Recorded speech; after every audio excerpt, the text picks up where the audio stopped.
Dear students, आज का हम लोग का टॉपिक है आंग्ल अवध संबंध, एंग्लो अवध रिलेशंस। टॉपिक पढ़ाने से पहले हम ये बताना चाहते हैं आपको कि पूर्व के क्लास में हम लोगों ने देखा जिन दो टॉपिकों को, जिसमें एंग्लो बंगाल रिलेशंस और एंग्लो फ्रेंच रिलेशंस, तो ये दोनों संबंध भारत में ब्रिटेन के राजनीतिक प्रभुत्व स्थापित करने का प्रारंभ था। एक में एंग्लो फ्रेंच रिलेशंस में अंग्रेजों ने या ब्रिटिश ईस्ट इंडिया कंपनी ने एक विदेशी शक्ति को भारत से हमेशा के लिए राजनीतिक प्रभुत्व स्थापित करने से विदा कर दिया, और वो था फ्रांसीसी। और साथ ही साथ उस एंग्लो फ्रेंच रिलेशंस के दौरान दक्कन के कर्नाटक और हैदराबाद की रियासतों पर, उनके कुछ भागों पर प्रभावशाली प्रभुत्व स्थापित करने में वो सफल हुए। और उसी से जुड़ी हुई दूसरी कड़ी थी जिसको हमने एंग्लो बंगाल रिलेशन में पढ़ा और पाया कि किस प्रकार से अंग्रेज बंगाल को, जो संपूर्ण भारत के जनसंख्या का 1/4 भाग और संपूर्ण भारत के भूभाग का 1/3 भाग का मालिक था, उस पर पूर्ण प्रभुत्व स्थापित कर लिया 1772 में। अब इसके बाद ईस्ट इंडिया कंपनी या ब्रिटेन के साम्राज्य का विस्तार होना शुरू होता है। तो ईस्ट इंडिया कंपनी का जो विस्तार होना शुरू होता है इन दोनों युद्धों के बाद या दोनों घटनाओं के बाद, उसमें पहली घटना है एंग्लो अवध रिलेशंस। ठीक है, यहाँ पर एक बात बताते चले कि यदि अंग्रेज चाहते तो जिस समय बंगाल पर प्रभुत्व स्थापित करने के लिए बक्सर का युद्ध लड़ रहे थे, यानी 1764 में, तो उसी समय अवध पर भी अधिकार कर लेते। लेकिन अंग्रेज बहुत चतुर थे। चतुर इस मायने में कि उनको इस बात का एहसास था कि उस समय यानी 1764 में उनके पास जो जन संसाधन था, यानी उनकी जो अपनी पॉपुलेशन यहाँ जो रह रही थी, वो काफी कम थी। साथ ही साथ आर्थिक संसाधन उतने नहीं थे। साथ ही साथ भारत की कुछ शक्तियां अभी भी काफी मजबूत थी। अगर वो अवध को उसी समय मिला लेते तो फिर उनका अफगानिस्तान से जो आक्रमण हो रहा था या जो मराठों का आक्रमण हो रहा था, वो आक्रमण का उनको प्रत्यक्ष सामना करना पड़ता, और उसमें उनको डर था कि हम इनके द्वारा कहीं हार न जाए। तो इस कारण से उस समय नहीं, बक्सर के युद्ध के बाद अवध को एक बफर स्टेट के रूप में इस्तेमाल किया, एक मध्यस्थ राज्य के रूप में इस्तेमाल किया। बफर स्टेट या मध्यस्थ राज्य का अर्थ क्या होता है कि दो शक्तिशाली राज्यों के बीच में एक कमजोर राज्य। अगर दो शक्तिशाली राज्यों के बीच में एक कमजोर राज्य हो तो ऐसे राज्य को बफर स्टेट बोलते हैं। तो बंगाल एक मजबूत राज्य था, और उत्तर प्रदेश के बाद का जो निचला वाला इलाका था और पश्चिम वाला भाग था, तो दोनों तरफ दो शक्तिशाली रियासत, एक मराठे थे दक्कन में और दूसरा पश्चिम के तरफ जो था वो अफगानिस्तान का एक शक्तिशाली राज्य था, जो अहमद शाह अब्दाली लगातार 7 बार आक्रमण कर चुका था और मराठों को पराजित कर चुका था।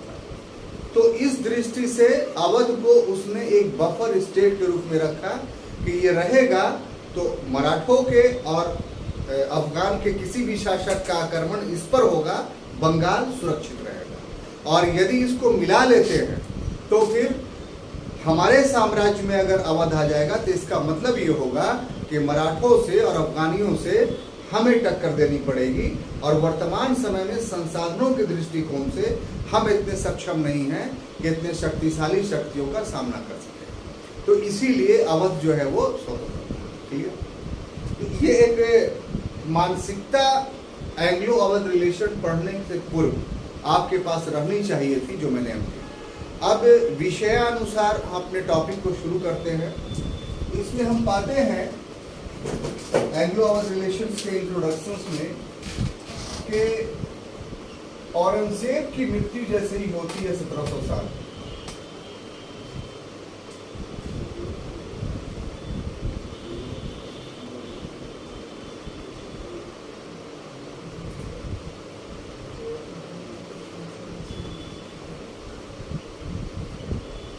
इसके बाद मुगल साम्राज्य का पतन आरंभ हुआ। ये आप पूर्व के क्लास में ही देख चुके हैं। कैसे आरंभ हुआ मुगल साम्राज्य का पतन, वो एक विस्तृत टॉपिक था जिसका अध्ययन हम लोग कर चुके हैं। और इसका लाभ उठा करके जो मुगल साम्राज्य का पतन होना शुरू हुआ, इसका लाभ उठाकर 1720 ईस्वी में, कब 1720 एडी में एक व्यक्ति था सादत खां बुरहान मुल्क। सादत खान बुरहान मुल्क, हाँ, ये सब नाम याद रखना है आपको। बुरहान मुल्क, इसके द्वारा जो है अवध में एक स्वतंत्र राज्य की स्थापना की। जिस तरीके से बंगाल में मुर्शिद कुली खां के द्वारा बंगाल राज्य की स्थापना की गई थी, उसी तरीके से सादत खां बुरहान मुल्क ने मुगलों के पतन का लाभ उठा करके एक अवध में स्वतंत्र राज्य की स्थापना की। तो ये जो अवध का स्वतंत्र राज्य था, इसका जो संबंध था अंग्रेजों के साथ, वो उतार चढ़ाव भरा रहा, यानी एक समान नहीं रहा। अब वो उतार चढ़ाव भरा कैसे रहा, तो आप देखिए कि 1700 जो जहां जहां फोल्ड आया इनके रिलेशंस में, उसको हम इंगित कर रहे हैं इंट्रोडक्शंस में। तो जैसे 1764 ईस्वी का जो समय था, इसमें शुजाउद्दौला ने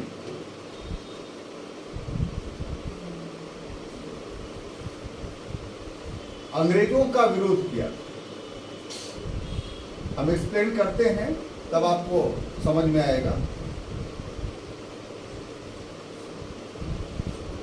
उसके बाद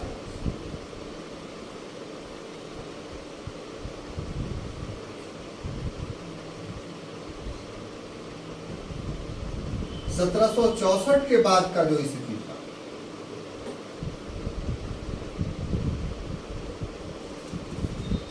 वो अंग्रेजों ने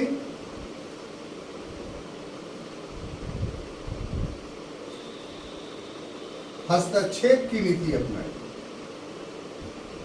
पूर्ण विलय की नहीं। और तीसरा बात यह था कि अवध में ही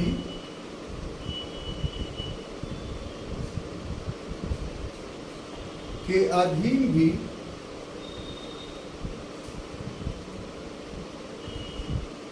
अनेक छोटे राज्य थे,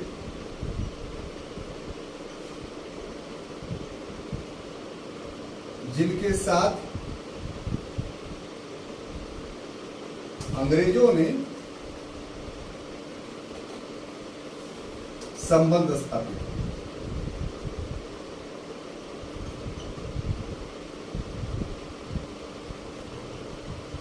और अंत में हम लोग पाते हैं कि 1856 में कुशासन के आधार पर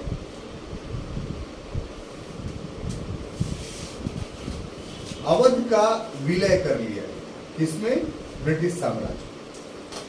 तो इंट्रोडक्शंस में ये सब बातें आपको समझनी है, ताकि आप इसके अंदर की घटनाओं के बारे में सुव्यवस्थित ढंग से जान सके। तो सबसे पहली बात क्या है कि अवध जो एक राज्य के रूप में अस्तित्व में आता है, एक स्टेट्स के रूप में, एक स्वतंत्र राज्य के रूप में, वो आधार मुगलों का पतन था। अगर मुगलों का पतन नहीं होता तो फिर इन क्षेत्रीय शक्तियों का उदय नहीं होता। पहले की क्लास में हम लोगों ने देखा कि बंगाल का भी उदय मुगलों के पतन के कारण हुआ। उसी कड़ी में जैसे ही औरंगजेब की मृत्यु होती है, मुगल साम्राज्य पतनशील उठता है, तो अन्य क्षेत्रों के प्रांतपतियों की तरह जो सादत खां बुरहान मुल्क था, ये भी अवध का मुगल सूबेदार था। ये कोई ऊपर से टपक करके नहीं आया था, ये एक मुगल अधिकारी था और उसने केंद्रीय सत्ता के कमजोरी का लाभ उठा करके सादत खां बुरहान मुल्क ने अवध को एक स्वतंत्र राज्य में 1720 में परिणत कर दिया। अब 1720 में परिणत कर दिया, तब इसका एक स्वतंत्र शक्ति के रूप में उदय होता है 1720 के बाद। तो 1720 से लेकर के 1856 ईस्वी तक, कब 1856 तक एक डेट आप याद रखिए, सर्वांगीण रूप से अगर आप पढ़िएगा तो ज्यादा चीजें समझ में आएगी। ये जो 1720 से 1856 का जो पीरियड है, ये अवध राज का पीरियड है। मतलब इस पीरियड में अवध में एक स्वतंत्र स्थिति ने के आधार पर अवध ने शासन किया, वो किसी के अधीन नहीं रहा। तो ये जो पीरियड है इसका 1720 से 1856 ईस्वी तक के बीच में, तो इसी के बीच में अंग्रेजों के साथ इसके संबंध स्थापित, अंग्रेजों के साथ रिलेशंस, और ये रिलेशंस ही हम लोग को आज के अध्ययन का विषय है कि कैसे स्थापित हुआ। तो भूमिकीय रूप से आपको इतना जानिए अभी फौरन के स्वतंत्र होने के बाद प्रथम संपर्क अवध का जो होता है अंग्रेजों के साथ, वो 1764 ईस्वी। 1764 ईस्वी के पूर्व में अवध के साथ अंग्रेजों का कोई संबंध नहीं है। यानी 1720 से 1764 के बीच में अवध और अंग्रेजों के बीच कोई रिलेशंस का दृष्टांत हम लोग को नहीं मिलता। 64 में इनका प्रथम जो संबंध स्थापित हुआ वो बक्सर के युद्ध में।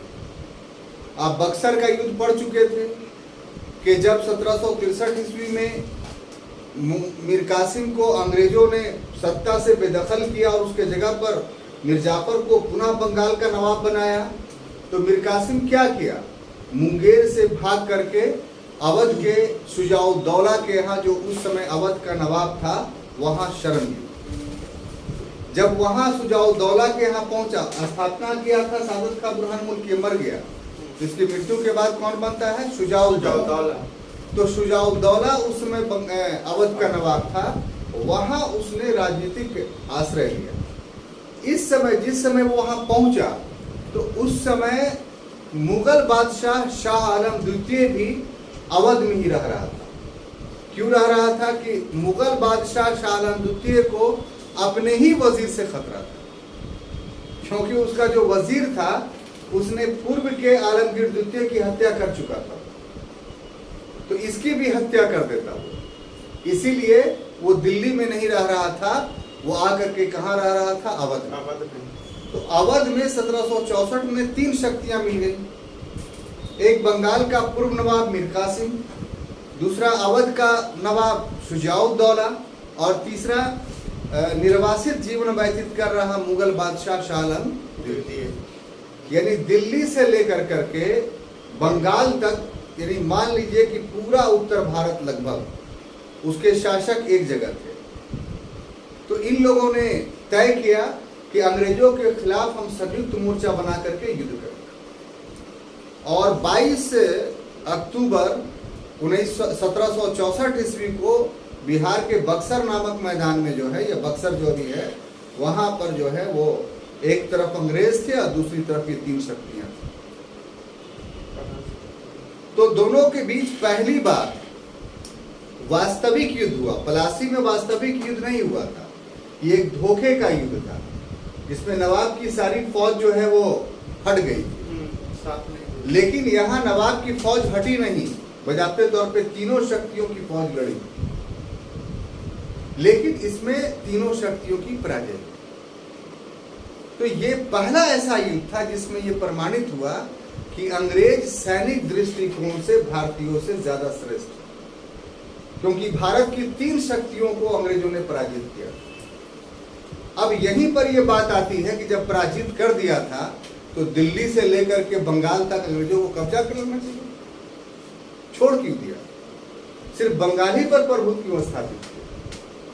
तो यहाँ पर जो छुटी हुई बात है, ये आपको क्वेश्चन बन सकता है सिविल सर्विस का। आपने देखा जो इस साल जीएस के सवाल आए, तो उसका हमने एक बार डिस्कशन किया क्लास में, तो उसमें बताया कि हम लोग जो चीज़ पढ़ रहे हैं, फर्स्ट पेपर जो है ज्योग्राफी और हिस्ट्री से संबंधित है जीएस में।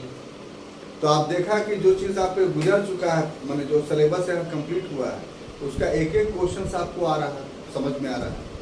आप ये नहीं कर सकते हैं कि सर हमको नहीं क्वेश्चन आ रहा है। पॉलिटी का भी एक क्वेश्चन था जो हिस्ट्री से जुड़ा हुआ था, जिसमें राज्य का पुनर्गठन पर सवाल आया था, तो वो आप नहीं समझ पाए, तो हमने समझाया, तो आपने कहा कि हाँ अब हम लिख देंगे। तो ठीक इसी तरह का हर टॉपिक्स में कुछ छुपा हुआ क्षेत्र होता है जो पुस्तकों में नहीं लिखा रहता है, और यूपीएससी वहीं पर से सवाल रह सकते। तो ये छुपा हुआ चीज यहाँ पर भी है कि जब जीत बक्सर के युद्ध में अंग्रेजों की हो गई थी, तो फिर अंग्रेजों ने पूरे संपूर्ण उत्तरी भारत पर अधिकार क्यों नहीं किया? तो यहां पर किताब में आंसर है, लेकिन एक दो लाइन में। किसी में कह दिया गया कि व्यवहारिक दृष्टिकोण से उपयुक्त नहीं था, किसी में कह दिया गया है कि अंग्रेजों का फोकस जो था बंगाल पर था। तो यह विषय का सरलीकरण करना होगा, यह विषय का यह समस्या से इतिहास में भागना कहलाता है। यहीं पर क्वेश्चन जब एराइज होगा, तो कम से कम आपको 150 से लेकर 250 शब्दों के बीच का आंसर अपने दिमाग में क्रिएट करना पड़ेगा कि इसको हम क्या क्या इसमें डालें, इसके उत्तर में, कि कम से कम 150 से 250 के बीच का आंसर हमारा तैयार हो। तो उसमें बिंदुवार आप अगर अध्ययन कीजिए इस प्रश्न के उत्तर का, तो पहला ये होगा कि अंग्रेजों के पास मानव संसाधन की कमी थी।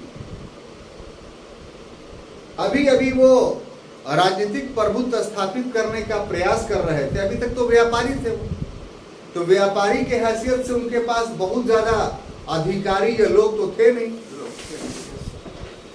तो अब राजनीतिक सत्ता का जब विचार किया, तो उन्हीं लोगों के माध्यम से किया। इसलिए मानव संसाधन के मामले में जो ईस्ट इंडिया कंपनी थी वो काफी सशक्त नहीं थी, और इतने बड़े क्षेत्र पर उतने कम मानव संसाधन के माध्यम से प्रभावशाली नियंत्रण स्थापित करना संभव नहीं था। बंगाल में जो दीवानी का अधिकार मिला 1765 में, उस दीवानी के अधिकार के तहत भूराजस्व की वसूली तो अपने कर्मचारियों के माध्यम से उस समय करवा ही नहीं पाए, बल्कि मोहम्मद रजा खां और सिताब राय का सहारा लिया। ये लोग जो पूर्व से टैक्स कलेक्ट कर रहे थे, टैक्स कलेक्ट करके अब नवाब को नहीं दे करके किसको दे रहे थे? कंपनी को दे रहे थे। तो मात्र बंगाल में दीवानी को नहीं संभाल पा रहे थे व्यवहारिक रूप से, तो इतने बड़े क्षेत्र पर जो है अगर उनका अधिकार हो जाता, तो फिर शासन कैसे करते थे? इसलिए लैक ऑफ ह्यूमन रिसोर्सेज, मानव संसाधनों के अभाव के कारण उन्होंने इस संपूर्ण क्षेत्र पर अधिकार करना व्यवहारिक नहीं समझा। बात समझ में आई? ये पहला लिखिएगा इसमें। और दूसरा काउस क्या कि उनके पास आर्थिक संसाधन भी उतने नहीं। इतने बड़े क्षेत्र पर कब्जा करने के लिए, कब्जा करने के बाद जितना पैसा खर्च करना पड़ता बिल्डिंग बनाने में, फौज बहाल करने में, या कार्यालय का निर्माण करने में, यातायात के साधनों की व्यवस्था करने में, तो उतना धन भी इनके पास नहीं था, और ब्रिटिश संसद इनको उतना धन दे भी नहीं सकती थी। तो धनाभाव के कारण भी अवध पर कब्जा करना या दिल्ली पर कब्जा करना कंपनी के लिए, अंग्रेजों के लिए उचित नहीं था। ये दूसरा टॉपिक का एक्सप्लेन करेंगे। तीसरा टॉपिक का एक्सप्लेन ये करेंगे कि अभी सैनिक दृष्टिकोण से उन्होंने जिन शक्तियों को हराया था, यानी मुगल बादशाह शाह आलम द्वितीय, या अवध का नवाब शुजाउद्दौला, या बंगाल का निर्वासित नवाब, या अपदस्थ नवाब मीर कासिम, तो ये कहने के लिए संयुक्त सेना थी, वास्तव में शाह आलम द्वितीय के पास तो कोई सेना ही नहीं थी, खाली एक व्यक्ति था। मीर कासिम के पास जो पूरे का पूरा सैनिक सामर्थ्य था वो उसके साथ अवध नहीं गया था। उसमें से अधिकांश जो थे वो डिस्ट्रॉय हो गए थे। जो उसके अपने निजी अंगरक्षक थे या सहायक थे, जो लॉयलिस्ट थे, वही उसके साथ भाग करके गए थे अवध। तो मूल सेना जो थी वो शुजाउद्दौला की। कहने का अर्थ यह है कि ना मीर कासिम के पास सेना थी और न ही शाह आलम द्वितीय के पास थी। तो इसलिए एक निर्बल शक्ति को बक्सर के युद्ध में हराया था। इसकी तुलना में जो उस समय दो बड़ी शक्तियां थी जो सैनिक दृष्टिकोण से काफी मजबूत थी, एक मराठा और दूसरा अफगानी। तो अंग्रेज जानते थे कि इनका सैनिक सामर्थ्य इतना है कि अभी वर्तमान समय में अपने सैनिक सामर्थ्य के आधार पर इनसे अगर लड़ेंगे तो पराजय हो सकती है, यानी जीत की संभावना पर प्रश्न चिन्ह था उनके साथ। तो इसीलिए जो है वो अवध को नहीं मिलाना चाहते थे कि अगर मिलाते तो फिर मराठों से और अफगानियों से प्रत्यक्ष संपर्क हमारा हो जाता। ये तीसरा काउज है, इसलिए नहीं मिला है। बात सुन रहे हैं। चौथा काउज जो है कि कंपनी का ब्रिटेन में भी विरोध हो रहा था। ब्रिटेन की संसद में इस बात पर प्रश्न चिन्ह उठ रहे थे कि एक व्यापारिक कंपनी शासन कैसे कर सकती है। उसको शासन करने का नैतिक आधार नहीं है। शासन कोई देश कर सकता है, कोई व्यापारिक कंपनी नहीं कर सकती है। और साथ ही साथ कि इस कंपनी को ही व्यापारिक एकाधिकार क्यों मिले, बल्कि ब्रिटेन की आम प्रजा जो है उसको भी व्यापारिक अधिकार मिलना चाहिए। तो इन दो मुद्दों पर कंपनी पर प्रहार हो रहा था। तो कंपनी पर प्रहार को कंपनी ब्रिटिश सांसदों को घूस दे करके या ब्रिटिश सरकार को ऋण दे करके इस मुद्दे को दबाए रहती थी। यदि ऐसी परिस्थिति में नए क्षेत्रों को जीत लेती और शामिल कर लेती और एक नया युद्ध छिड़ जाता तो फिर कंपनी उपहास की पात्र बन जाती ब्रिटिश पार्लियामेंट, और जो उसके समर्थक थे उसको नहीं बचा पाते। तो इस वजह से कहिए कि सांसदों के बुरी नजरों से बचने के लिए भी कंपनी ने अवध को अपने साम्राज्य में आरंभ में नहीं लिया। इस तरीके से चार काउज हमने बताया और चार काउज के माध्यम से साबित किया कि क्यों नहीं 1764 के बाद या बक्सर के युद्ध के बाद अंग्रेजों ने अवध को या दिल्ली को अधिकृत किया। इतना लंबा जवाब आपको किसी पुस्तक में नहीं मिलेगा। इसको जगह जगह से निकाल करके इसी ढंग से इसका आंसर जो है आपको देना पड़ेगा। महत्ता यह है कि आप आज क्लास कर रहे हैं, किसी समय में आपको अगर प्रश्न पूछ दिया जाएगा तो उस समय क्लास का महत्व का एहसास होगा कि नहीं, सर जो पढ़ाए थे आज हम लिख रहे हैं उसके जो। ये सब टॉपिक के लिए आपको पढ़ने की कोई आवश्यकता नहीं है, कोई रटने की आवश्यकता नहीं है। इसीलिए हम कहते हैं कि बीपीएससी से ज्यादा आसान है यूपीएससी निकालना। सिर्फ तकनीक आप विकसित कर लीजिए, समझ विकसित कर लीजिए, क्लास से लगाव पैदा कर लीजिए तो ये सारी चीजें आसान होंगी। क्लियर? अब देखिए कि 1764 के बाद क्या हुआ। ये तो 1764 में तय हो गया कि हम उसका विलय नहीं करेंगे, यानी स्वतंत्र अस्तित्व अवध का बचा रहा। तो 1764 के बाद हम देखते हैं कि क्या स्वतंत्र अस्तित्व बचा रहा। तो हाँ, बचा तो रहा, नवाब रहा, लेकिन 1764 से पहले जिस प्रकार से नवाब स्वतंत्रता पूर्वक शासन करता रहा वैसे 1764 के बाद स्वतंत्रता पूर्वक शासन नहीं किया। क्यों? क्योंकि इसके बाद हमेशा अंग्रेजों का हस्तक्षेप अवध में होता रहा। अंग्रेज अवध के शासक नहीं रहे, लेकिन अवध के शासक को नियंत्रित करते रहे और अपने मनोनुकूल शासन करवाते रहे।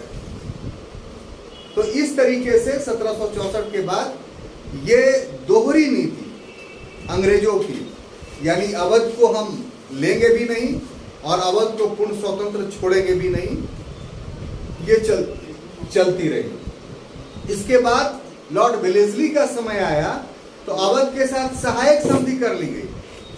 अब सहायक संधि के बाद जो है वो अवध पूरी तरीके से अंग्रेजों पर निर्भर एक राज्य बन गया। जिसने भी सहायक संधि की अंग्रेजों के साथ तो उसका विदेशी संबंध अंग्रेजों के हाथ में आ गया।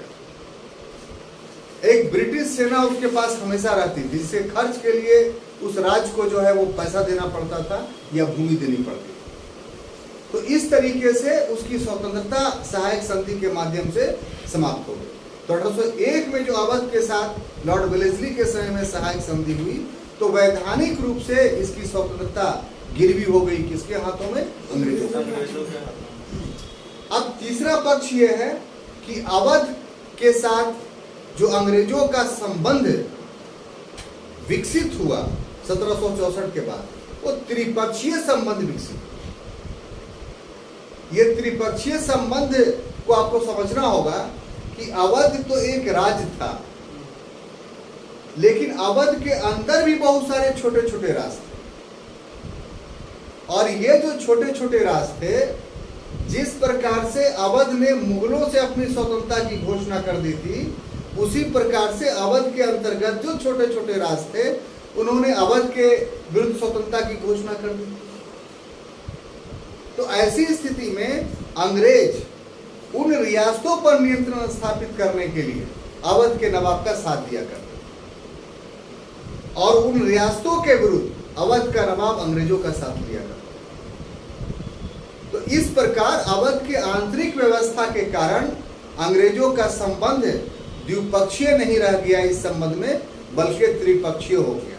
जिस त्रिपक्षीय में एक तरफ अंग्रेज होते थे, दूसरी तरफ अवध का नवाब होता था, और तीसरी तरफ अवध के अधीन छोटे रियासतों के शासक होते थे। तो इन रिलेशंस को भी हम लोगों को इस अध्ययन में समझना है। ये सब होते हुए एक समय ऐसा आया कि अवध अंग्रेजों के हस्तक्षेप के कारण पूरी तरीके से अव्यवस्था का शिकार हो गया। कोई लॉ एंड ऑर्डर नहीं रही, किसान आर्थिक रूप से विपन्न हो गए, और ऐसी परिस्थिति में इसके सारे दायित्व अंग्रेजों के थे। अवध जो इतना सुखी संपन्न धनधान प्रदेश था, उस प्रदेश की विपन्नता का कारण अंग्रेज थे। और अगर अंग्रेजों के साथ संबंध 1764 से स्थापित नहीं होता तो अवध एक शक्तिशाली राज्य होता। लेकिन दुर्भाग्य की बात यह है कि लॉर्ड डलहौजी ने 1856 ईस्वी में अवध का ब्रिटिश साम्राज्य में विलय जिस आधार पर किया, वो आधार बनाया ये कि अवध में अव्यवस्था है, कुव्यवस्था है, और इस कुव्यवस्था के लिए नवाब का शासन उत्तरदायी है। जबकि वास्तविकता क्या था कि इस कुव्यवस्था के लिए अंग्रेज ही जिम्मेदार। तो ये पूरी इंट्रोडक्शन में बातें हैं, और इसी बातों को हम लोग को आगे अब एक्सप्लेन करना है घटनावार कि कौन कौन सी घटनाएं हुई। क्लियर? अभी मानसिकता बन गई। तो अगला इसमें पहला जो है रूहेला सरदारों का मामला।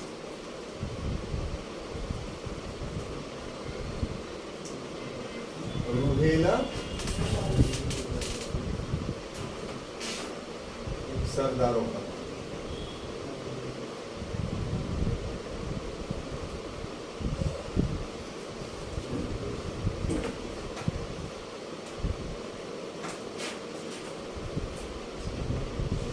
देखिए बात नहीं, अब देखिए कि जो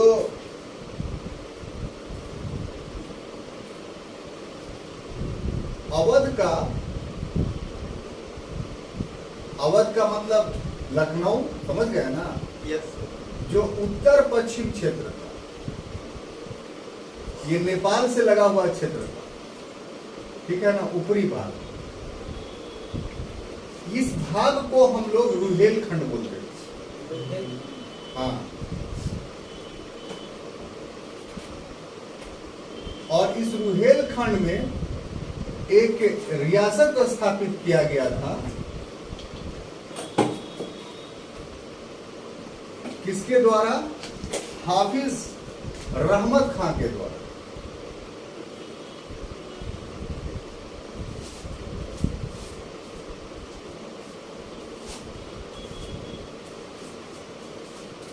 ठीक है,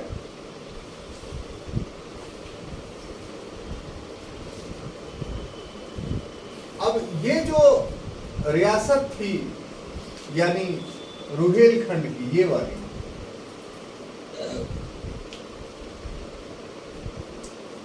ये स्वतंत्र स्थिति में रहना चाहती।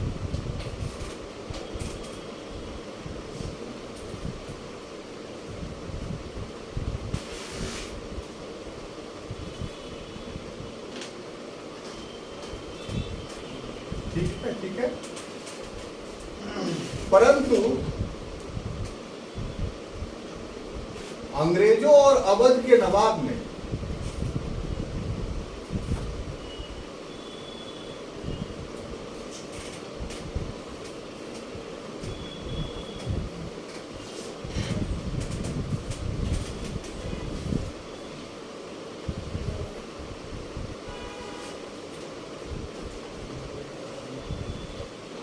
इसके स्वतंत्रता का हनन किया।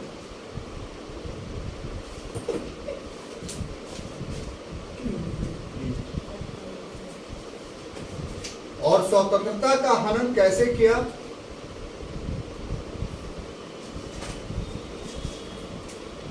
तो इसका जो आधार था इनके स्वतंत्रता का हनन का, वो था मराठा आक्रमण।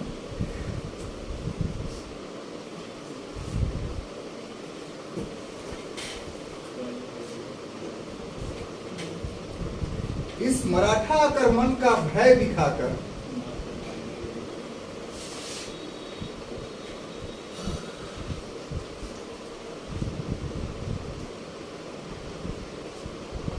अंग्रेज अधिकारी बारकर ने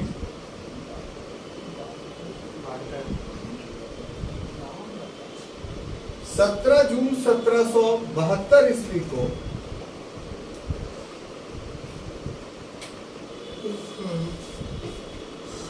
$40 लाख के कीमत पर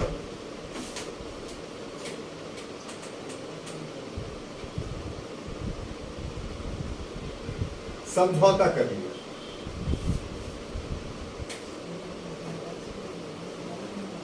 और जब 1773 ईस्वी में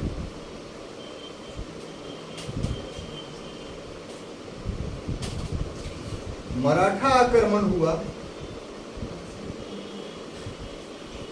और उसके बाद 1774 ईस्वी में मीरानपुर कटरा का युद्ध हुआ।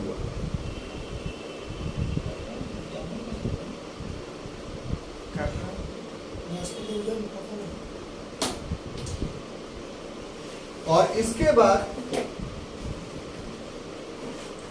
रुहेलखंड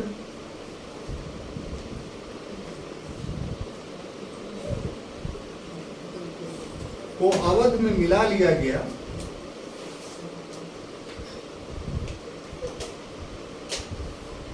और एक छोटी सी रियासत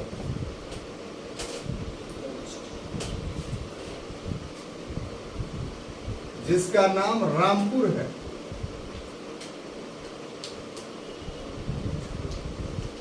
वो फैजुल्ला खां के अधीन छोड़ दिया।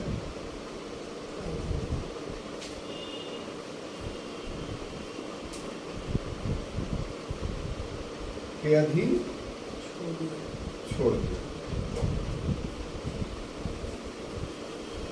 तो ये पहला टॉपिक है जो हमें आंग्ल अवध संबंध के अंतर्गत पढ़ना है। ठीक है, पूरा विवरण आपको याद रखना है, बहुत टफ नहीं है। इस विषय पर इतिहासकारों के जो मत हैं वो भी हम बताएंगे आपको।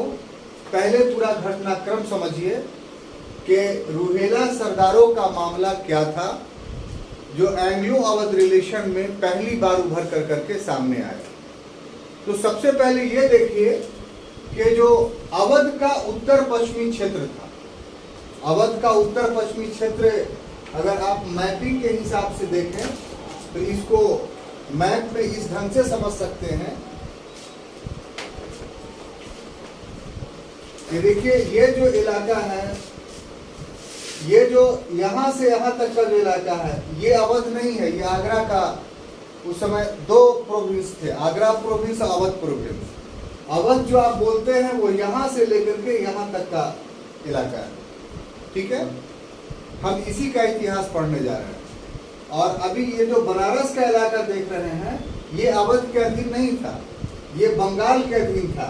यानी यहाँ पर जो मुर्शिदाबाद का जो इलाका है, तो ये पूरा इलाका जो देख रहे थे, इतना बड़ा इलाका बंगाल ये, का अधीन था। ये सब का सब बंगाल था। बनारस भी बंगाल था। ठीक है, और ये अवध था।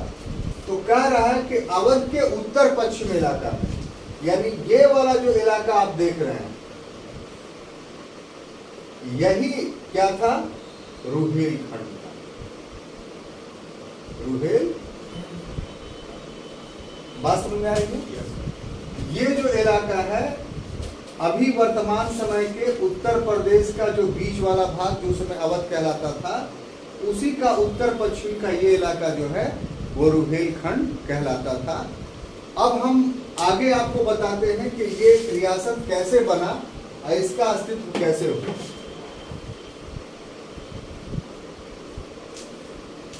तो ये जो अभी अभी मैंने मैप पे आपको इलाका दिखाया, वो रुहेलखंड ही क्यों कहलाया? ये सबसे बड़ी बात है। इसका जवाब ये है कि भारत का बहुत सारा ऐसा क्षेत्र था, गौर से सुनिएगा। ये बात जो अभी के 12th क्लास का एनसीईआरटी का जो सेकंड वॉल्यूम है, उसको पढ़िएगा तो आपको इस बात का एहसास होगा कि भारत के बहुत सारे ऐसे क्षेत्र थे जो जंगली थे, और उस जंगली क्षेत्र में आबादी थी, और ये जो आबादी थी वो पूर्णतः भारत के अन्य भागों से आइसोलेटेड थी, पृथक थी। उस जंगल में रहने वाली जो जनजाति थी, या जो आबादी थी, या जो गैर जनजाति लोग भी थे, ऐसा नहीं कि सिर्फ जनजाति ही थे, तो उनके लिए वही एक देश था। और उस क्षेत्र में कोई भी व्यक्ति जाता था भारत के किसी भाग से, तो उसको विदेशी कहा जाता था, फॉरेनर्स कहा जाता था, और उसका तीव्र विरोध होता था। पत्थरों से, तीर कमानों से उन पर हमले किए जाते थे और उनको भागना पड़ता था। यहां तक कि मुगल लोग भी नहीं घुस पाते थे उन जंगलों में, मुगलों को भी उन जंगलों से भागना पड़ता था। तो ऐसे क्षेत्रों के लिए बहुत गौर से इस चीज को समझिए, ऐसे क्षेत्रों पर मुगलों ने नियंत्रण कैसे स्थापित किया? तो दो तरीके से स्थापित किया। एक तरीका तो यह था कि मुगल बादशाह शिकार खेलने के लिए निकलता था। तो आपने सुना होगा कि जो मध्यकाल के जो सुल्तान या सम्राट होते थे, वो अक्सर शिकार पर जाया करते थे, और शिकार पर 6-6 महीना रहते थे। तो शिकार का उद्देश्य क्या था? शिकार का बहुपक्षीय उद्देश्य था। सबसे इंपॉर्टेंट उद्देश्य जो था वो ये कि अपने सेना को सक्रिय रखना। किसी से लड़ाई नहीं हो रही है अगर, तो सेना पड़ी हुई है। अब सेना पड़ी हुई तो यूज नहीं हो रहा है, तो सेना में शिथिलता आ जाएगी। तो ऐसे अवसर पर सेना को गतिशील बनाए रखना जब शांति का समय। ये पहला उद्देश्य था शिकार का। और शिकार का दूसरा उद्देश्य था कि राजा का मनोरंजन हो। शासन का कार्य करते हुए आदमी बोझिल हो जाता है, तो हर व्यक्ति के लिए मनोरंजन का साधन होना चाहिए। तो मनोरंजन का साधन व्यक्ति के हैसियत के मुताबिक होना चाहिए, व्यक्ति के सामर्थ्य के मुताबिक होना चाहिए, है ना। कोई जो है वो झूला पर जो मीना बाजार में आता है, उस झूलने में मजा आता है। किसी को झूलने में जो है वो साहब उल्टी आ जाता है, वो ऊपर ही से चिल्लाने लगता है रोको रोको रोको, उसका सामर्थ्य नहीं है झूलना। तो बादशाह का सबसे अच्छा मनोरंजन है कि शिकार करना, उसमें उसकी दिलेरी बढ़ती है या साबित होती है। और इसमें छुपी हुई जो बात थी, जो असल मुख्य बात थी जिसको खोला नहीं जाता था, वो था जंगल पे इन्हीं जनजातियों पर नियंत्रण स्थापित। तो शिकार में बादशाह खुद थोड़ी अकेले जाता था, पूरी फौज जाती थी। तो पूरी फौज इसीलिए जाती थी कि जंगली क्षेत्रों के बारे में जाने, समझे, वहां के लोगों से मिले, लड़ाई झगड़ा हो तो उसको नियंत्रित करें। तो एक तो तरीका ये था शिकार के माध्यम से उस पर नियंत्रण, और दूसरा तरीका ये था कि स्थानीय आधार पर कोई व्यक्ति वहां अपनी सत्ता को स्थापित कर लेता है तो उसको अपने उस व्यक्ति के को अपने अधीन बना लेना और उसके माध्यम से नियंत्रण स्थापित करना। तो इस तरीके से आइसोलेटेड भारत का जितना एरिया था वो सब के सब एक जागीरदार के रूप में डेवलप हुआ। जागीरें दे दी गई और जागीरदार जो उभर करके सामने आया वो यहीं पर उभर करके सामने आया। तो ये जो इलाका था जो भी दिखाया मैंने आपको, अवध के उत्तर पश्चिम का इलाका, ये इसी प्रकार का जंगली इलाका था। तो इसमें कोई शासन व्यवस्था थी ही नहीं। बात समझ में आ रही है? और जनजाति के अलावा और भी स्थानीय बहुत सारे लोग थे जो यहाँ रहते थे। तो देखिए एक बात मान लीजिए, बिना शासन व्यवस्था के कोई व्यक्ति शांति के साथ नहीं रह सकता है। राज्य की स्थापना, शासन की स्थापना व्यक्तियों ने ही किया है और व्यक्ति ने अपने हित के लिए किया है, और हित ये है कि वहां कानून का शासन स्थापित हो और शांति के साथ हम वहां रह सके। तो ऐसी स्थिति में जो हाफिज रहमत खां था, ये अफगान का अफगानी था, तो इसने वहां प्रवेश करके जो है कोई टेक्निक अपनाया होगा, लोग इसके समर्थक हो गए। लोग अफगानी नहीं थे, लोग मुसलमान नहीं थे, लोग सभी के सभी या तो गैर मुसलमान थे, या तो जनजातीय थे, या हिंदू थे। लेकिन हाफिज रहमत खां के प्रभुत्व को लोगों ने स्वीकार कर लिया। अब उस समय की सर्कमस्टांसेस होगी, और हाफिज रहमत खां ने वहां बहुत अच्छे से शासन किया। तो चूंकि वह रुहेला बंगश पठान था हाफिज रहमत खां, इसी के लिए उसके द्वारा स्थापित उस क्षेत्र में जो रियासत कहलाई वो रुहेलखंड कहलाई। तो वहीं का शासक, वहीं का स्थानीय वो है ना सर? नहीं, अफगानिस्तान का था। रुहेला बंगश पठान एक जाति है जो अफगानिस्तान की थी, वहां से आई और आकर के उसका एक व्यक्ति हाफिज रहमत खां जो है वो वहां सत्ता अपनी स्थापित कर लेता। तो चूंकि वो रुहेला पठान था, ठीक है, इसीलिए उसके द्वारा जितने क्षेत्र पर शासन किया गया वो रुहेलखंड कहलाया। क्योंकि बाद में अपने अन्य लोगों को बुला करके वहां बसाना शुरू कर दिया, तो रुहेला पठानों की भी संख्या बढ़ गई वहां, सिर्फ वो अकेला नहीं रहा। तो चूंकि प्रभाव रुहेला पठानों का था, शासन उसके हाथ में था, इसलिए वो इलाका क्या कहलाया?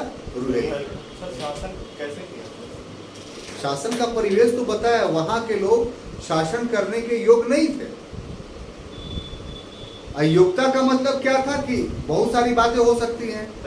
एक बात तो ये था कि उनमें से किसी लोगों को इंटरेस्ट ही नहीं था शासन व्यवस्था में। दूसरा, शासन क्या होता है जानकारी ही नहीं थी। तीसरा ये कि एक जाति के लोग नहीं थे, बहुत सारी जातियों के लोग थे, और कोई एक दूसरे का प्रभुत्व स्वीकार नहीं कर रहे थे। तो ये एक रिसर्च का टॉपिक है कि क्यों नहीं वो लोग अपना स्थानीय शासन विकसित कर पाए। इनका अपना क्यों लिए? और इनका अपना लिया इसलिए कि जो उनकी आवश्यकता थी शांति व्यवस्था, आपस में उनके झगड़े थे, शांत हो गए, वो खत्म हो गया। तो इसीलिए इनके चीज को जो है अपना लिया। इसे अब देखिए कि दो भाइयों के बीच, अपना सगे भाइयों के बीच झगड़ा होता है, आप इसको ऐसे समझिए। तो उस झगड़े का निपटारा के लिए दोनों भाई किसी बाहरी व्यक्ति को न चुनता है। तो आप ही बोलिए कि बाहर का व्यक्ति कैसे घुस गया इसमें? तो दो आपस में जब लड़ते हैं तो तीसरा पक्ष बाहरी होता ही है, या तो वो समाधान कर देता है या फिर दोनों को बर्बाद कर देता है और अपना हित साध लेता है। तो उसी ढंग से आपके प्रश्न का उत्तर यही है कि अब ये अनुसंधान का विषय कि क्या सर्कमस्टांसेस था, लोगों ने रिसर्च नहीं किया है। यहाँ पर आप अनुमान के आधार पर कह सकते हैं कि वहाँ के लोग सक्षम नहीं थे, इसीलिए बाहरी व्यक्ति हाफिज रहमत खां जो है वो अपनी सत्ता स्थापित करने में सफल रहा। चूंकि वो रूहेला था और बाद में रूहेलों की संख्या वहां बढ़ गई, उनका प्रभाव स्थापित हो गया, इसीलिए उस क्षेत्र को रूहेलखंड के नाम से जाना जाता है। तो अब ये रूहेलखंड आपको हमेशा याद रहेगा रियासत कैसे इस्टेब्लिश्ड हुआ। ठीक है, अब देखिए साहब, ये जो रूहेलखंड रियासत इस्टेब्लिश्ड हो गया, तो ये चाहता था कि हम स्वतंत्र रहें, क्योंकि पहले भी स्वतंत्र ही था, जंगलों के अंदर घिरा हुआ था, पूरा विवरण हमने दिया, तो वो तो शासक की निगाह से ही वो चलता। अभी बाहरी व्यक्ति गया इसमें स्वतंत्र रियासत, तो ये भी चाहा कि स्वतंत्र रहे हम, लेकिन अंग्रेज और अवध का नवाब जो था ये नहीं चाहता था कि ये स्वतंत्र रहे, मेरे अधीन रहे, चूंकि ये मेरा इलाका है। और उस समय की स्थिति क्या थी, जिसकी लाठी उसकी भैंस। उस समय कोई नियम कानून थोड़ी था, जो युद्ध में जो क्षेत्र जीत गया, ये तो प्राचीन काल से चला था। अश्वमेध यज्ञ क्या था, अश्व उसका छोड़ दिया गया, अब अश्व दौड़ रहा है, कोई नहीं पकड़ा, इसका मतलब जहां जहां अश्व चला गया वो सब इलाका जिस राजा ने अश्व छोड़ा है उसका हो गया। और किसी ने पकड़ लिया तब पीछे राजा की फौज आती थी, फिर झगड़ा कीजिए उससे, अब उसमें जो जीत जाए। अगर वहां का स्थानीय लोग जीत गया, इसका मतलब कि अश्वमेध के उसका इनकम्प्लीट रहा, उसकी सीमा वहीं तक रह गई। तो ये परिपाटी जो थी वो प्राचीन काल से चली आ रही थी कि जिसके पास सैनिक सामर्थ्य था उसी का इलाका होता था। तो यहाँ पर जो अंग्रेज और अवध दोनों थे वो चाहते थे कि साहब हम रूहेलखंड पर कब्जा करें। क्लियर बात समझ में आ रही है? अब कैसे कब्जा करें, कोई ना कोई तो आधार होना चाहिए। एक हुआ कि डायरेक्ट गए और लड़ा, छीन लिया उससे, तो ये नहीं कर सकते थे क्योंकि रूहेला भी काफी शक्तिशाली था, उसमें उनको संभावना थी डर की। तब आधार जो बना वो ये कि साहब उनको भी डर था मराठा आक्रमण का, हाफिज रहमत खान। तो हाफिज रहमत खान ने मराठा आक्रमण के भय के कारण एक अंग्रेज अधिकारी था बारकर, जिससे 17 जून 1772 को एक समझौता कर लिया। समझौता क्या था कि यदि मराठा आक्रमण होगा तो अवध का नवाब और अंग्रेज की सम्मिलित सेना आपकी मदद करेगी। कौन? अवध का नवाब और अंग्रेज आपकी मदद करेगी, दोनों की सम्मिलित सेना। तो ऐसी थोड़ी करेगी, बदले में आप जब जब मदद करेगी तब तक 40 लाख रुपया देंगे। तो इसी तरह की एक घटना ये 72 में समझौता हुआ और एक वर्ष बाद ही 1773 में मराठों ने आक्रमण कर दिया। जब मराठों की फौज आ रही थी तो समझौते के मुताबिक अवध के नवाब और अंग्रेजों की फौज भी चल पड़ी लड़ने के लिए मराठों से। हाँ, मराठों से।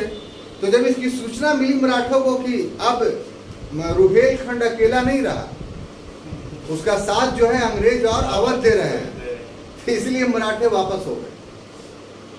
यानी 1773 में मुन्ना भाई युद्ध नहीं हुआ। अब जब युद्ध नहीं हुआ तो परिस्थिति यहाँ पर द्वंद्वात्मक हो गई, डुअलिस्टिक हो गई। क्या कि युद्ध नहीं होने की वजह से इस घटना की व्याख्या दोनों पक्ष अपने अपने तरह से करने लगे। रूहेलखंड का जो नवाब था यानी हाफिज रहमत खान, वो बोला कि युद्ध तो हुई नहीं इसलिए 40 लाख नहीं देंगे, युद्ध होता तब ना। और इधर अंग्रेज और सुजाउद्दौला कहा कि हमारी फौज तो निकल गई नहीं, हम तो आपके रक्षा के लिए निकले, तो हम निकले तब ना वो भागा। अगर हम नहीं निकलते तो भागता नहीं, भागता। तो हम लड़े अथवा नहीं लड़े, उस आक्रमण से तो सुरक्षा हमने दिया, तो इसलिए हम 40 लाख के दावेदार हो गए। अब ये द्वंद्वात्मक बात है ना, इसमें कौन सही है कौन गलत है, इसका फैसला करना काफी कठिन काम है। हर आदमी इस घटना को अपने अपने दृष्टि से व्याख्या कर सकता है, लेकिन वो व्याख्या सच ही हो ऐसा तो नहीं। तब क्या हुआ कि तब साहब अंग्रेजों ने कहा ये ऐसे नहीं मानेगा बुद्धा। तब अगले साल जो है मीरानपुर कटरा का युद्ध हुआ। इसमें मीरानपुर कटरा जगह का नाम है। ये क्या है? मीरानपुर कटरा। ये रुहेलखंड के अंतर्गत ही। तो मेरा देखिए, ये सब युद्ध जो है ना, छोटा मोटा युद्ध, ये कभी कभी बहुत बड़ा हो जाता है। ऑब्जेक्टिव क्वेश्चन इस पर ये करता है, आप इसको मामूली बन के समझ के मत चलिए। और आप व्यक्तिगत रूप से देखिए, अपना स्टडी कीजिएगा दिवाकर भाई, तो ये सब आपके निगाह से ओझल हो जाएगा। ये सब पर आप ध्यान देंगे ही नहीं। तो YouTube पर पढ़ने का अवसर है आपके पास बहुत ज़्यादा। वहाँ भी इस तरह के समस्या का समाधान नहीं है। पढ़ाई एक वो उपयोगी है, बहुत सारे अच्छे अच्छे लेक्चर्स हैं YouTube में, आपको सहयोग देंगे। ऐसे इसको उसके उपयोगिता को हम नहीं नकार सकते, हम झूठ ही बोलना नहीं चाहते। लेकिन उसके साथ साथ एक सच्चाई और है कि आखिर ज्ञान की प्राप्ति का महत्वपूर्ण साधन क्या है। तो ज्ञान की प्राप्ति का महत्वपूर्ण साधन भौतिक प्रयत्न है, फिजिकल एफर्ट्स है। इसको एक एग्जांपल देंगे तो आप समझ जाइएगा कि हमको जाना है, जो डालमिया ब्रदर्स नया खुला है गया में, वहां जाना है। हम बाहरी आदमी आपसे पूछते हैं कि डालमिया ब्रदर्स नया कहाँ पर खुला है। आप बताते हैं दाएं जाइए, फिर बाएं जाइए, फिर बाएं जाइए, फिर दाएं जाइए, बीच में ये सब चीज मिलेगा, और हम नहीं जाते। और फिर हमको किसी को बताना होता है, तो हम उसको बढ़िया से नहीं बता पाते हैं।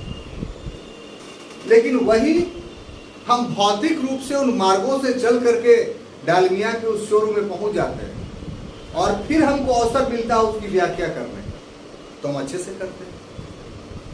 तो वही बात यहाँ पर लागू होता है। बजाते तौर पे भौतिक रूप से क्लास में उपस्थित करके होकर टीचर के सामने उसका लेक्चर सुन रहे हैं, ये अलग बात है, और वीडियो पर देख रहे हैं उसी लेक्चर्स को, ये अलग बात है। उस समय जो है ये आवश्यक नहीं है कि आपका कंसंट्रेशन उस टॉपिक पर 100% रहे, लेकिन यहाँ हमारे सामने आपकी मजबूरी है कि कंसंट्रेशन जो है वो बना रहता है, कि हमको एक एक चीज समझना है, जानना है। प्लस अगर कोई शंका या द्वंद्व किसी विषय पर उत्पन्न होता है तो आप फौरन पूछते हैं कि सर इसका समाधान क्या? तो इस ढंग से पूरी की पूरी बात आपको समझ में आती है। अब ये जो आपका क्लास किया हुआ वीडियो बनता है और आप देखते हैं उसको, तो आपको जिसने क्लास ये नहीं किया है उससे ज्यादा आपको समझ में आएगा, क्योंकि आप पहले ही से बहुत सारी बातों को समझे।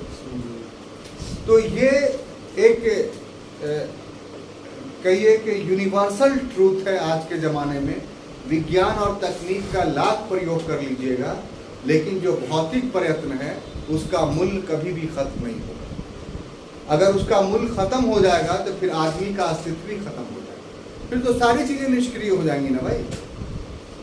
इसलिए फिजिकली एफर्ट्स पढ़ाई में जितना ज़्यादा, जैसे आप लिखते हैं, टेस्ट देते हैं, ये सब आपके विकास के आयाम साबित होते चले जाते हैं। तो आइए टॉपिक पर। हम मीरानपुर कटरा पर रुक करके ये सब बातें कर रहे थे। हम इसलिए कि अगर कह देगा, एक सवाल आ जाए कि मीरानपुर कटरा का युद्ध कब हुआ, सिर्फ सिंपल सा बात, तो अब आपको याद रहा है कि 1774 में हुआ था। कोडिंग कर लीजिए कि 10 साल पहले हुआ बक्सर का, उसके बाद 10 साल बाद हुआ मीरानपुर कटरा का। एक तो प्रश्न ये कर सकता है, और आपके लिए भारी भरकम बन जाएगा ये, जब नहीं इसको एक्सप्लेन किए हुए रहिएगा था। और दूसरा कि उससे भी भारी क्या बनेगा कि मीरानपुर कटरा के युद्ध किनके मध्य में हुआ था, तो पलासी बक्सर का युद्ध किनके मध्य में हुआ था, इतना बार आप पढ़े हैं कि आंख बंद करके इसका आंसर मान लीजिए। लेकिन मीरानपुर कटरा का युद्ध कब हुआ ये अगर पूछ देगा तो आपके लिए टफ हो जाएगा। तो हम ऐसे ऐसे मुद्दों को हम रुक कर करके आपको बताते हैं ताकि आपको हमेशा याद रहे। अब इस युद्ध में क्या हुआ साहब, तो हाफिज रहमत अली खां हार गए। हारे ही नहीं, उनको अंग्रेजों ने मार दिया, फिनिश युद्ध के मैदान। अब देखिए यहां पर क्या तेजी किया अंग्रेजों ने, कि जो रूहेला पठान होते हैं आज भी, ये अकेले भी रहते हैं ना, तो ये शेर की तरह ही रहते हैं। इनको ये नहीं कि 10 मेरे साथ होगा तो हम लड़ेंगे आपसे, ये अकेले दम पर आपसे भिड़ जाएगा, वो चाहे आपकी संख्या कितना भी हो, चाहे मारा ही कायम है। इन लोगों का नेचर ही जो है वो अलग होता है, और यही भारत में इनके प्रसार का मूल कारण था। मुगलों के रहते हुए भी अपने रियासतों की लोगों ने स्थापना कर ली। अगर आप लोगों को देखना चाहते हैं कभी भौतिक रूप से, तो एक यहाँ गया में जगह है डुमरिया के पास कोठी, ये कोठी में ही इनकी जमींदारी थी, यही रूहेला पठान। उनका मुंह पूरा लाल लाल रहेगा, समझ गए ना। हाँ, गोरा चिट्टा एक अलग चीज हो गया, गोरा जैसे आप हैं, लेकिन इन लोग का है कि गोरा से ज्यादा लालीपन रहेगा, समझ गए। बाल जो है वो भूरा भूरा टाइप का रहेगा, आपका तो काला है। तो इनका फिजिकल स्ट्रक्चर्स है जिससे आप इनको बहुत आसानी से आज भी पकड़ सकते हैं, समझ सकते हैं कि मौका मिलेगा तो हम भी आपको दिखला देंगे। तो अंग्रेजों को भी और अवध के नवाब को भी इस बात का डर था कि साहब ये तो हाफिज रहमत खां को हम मार दिए हैं, सभी रूहेलों को तो नहीं मारे हैं, तो ये लोग तो उसका बदला ले सकते हैं और हमें रूहेलखंड का अस्तित्व भी समाप्त करना है, उसकी स्वतंत्रता हमें प्यारी नहीं है।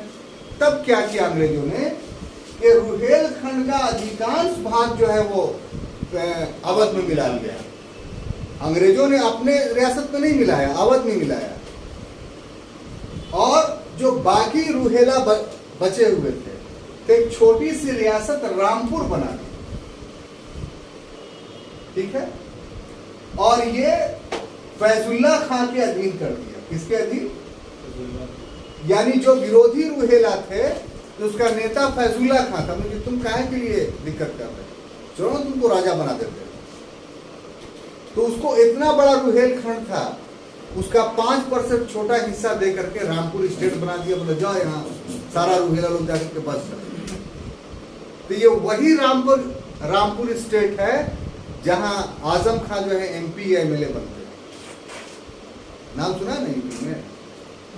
तो आजम खान के नहीं हारने के पीछे वजह क्या है कि ये रूहेला बहुल क्षेत्र और 51-52% इनके यहाँ आबादी है और ये शुरू से प्रभावशाली रहे ही। तो फिर क्या होता है, ये जीत जाते हैं वहां इलेक्शन। तो इस ढंग से रामपुर स्टेट बना। इतनी गहराई वाला अध्ययन आप कर रहे हैं। अब आपसे कोई पूछेगा साहब के उत्तर प्रदेश के रामपुर का क्या इतिहास है, तो आप बोल दिए कि उसका स्थापना 1774 में मीरापुर कटरा के युद्ध के बाद हुआ और कौन लोग ये हैं। तो उसका आसान है कि आजम खान जो है वो इसके फैमिली से नहीं है, फैजुल्ला खान के फैमिली से नहीं है। फैजुल्ला खान का फैमिली अभी भी वहाँ है, मतलब जो वहाँ का नवाब था रामपुर का वो अलग है, लेकिन ये भी रूहेला ही है।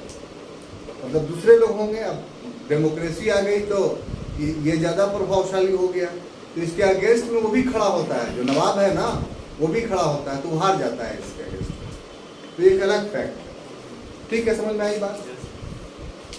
अब देखिए समय मत देखिए और गौर से पढ़िए, क्योंकि ये सब टॉपिक ऐसा है ना कि कहानी भी है और तथ्य भी है, और जब दो ऐसी चीज़ें आपस में मिल जाती हैं तो फिर वो काफ़ी टफ हो जाता है। ठीक है ना। चेत सिंह का मामला, चेत सिंह का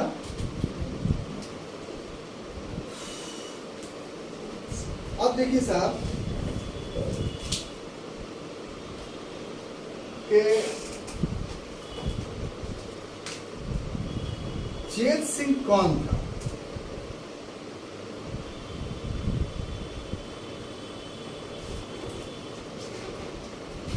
चेत सिंह जो था बनारस का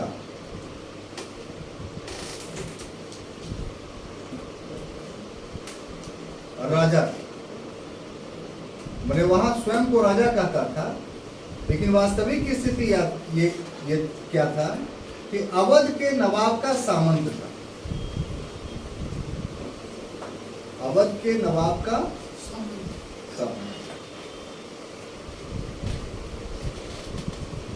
ठीक है ना साहब। घटना ये घटी कि जब 1775 में नवाब शुजाउद्दीन की मृत्यु हुई, अब तो शुजाउद्दीन लिखेंगे तो आप समझ जाइएगा, शुजाउद्दीन की मृत्यु हुई,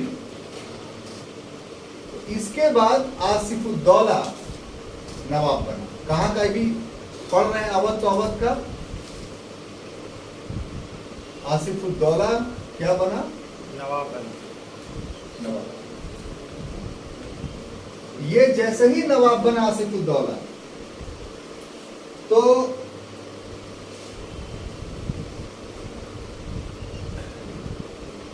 चेत सिंह ने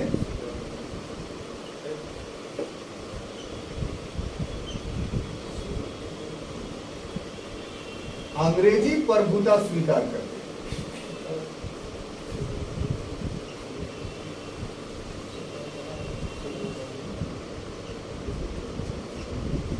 और जो स्वीकार किया तो एक समझौते के तहत।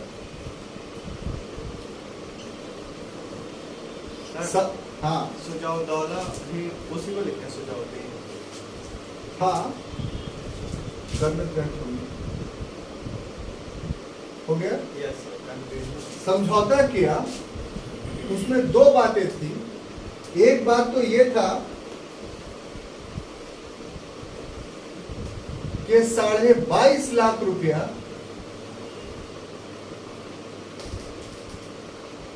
वार्षिक देगा वो अंग्रेजों को।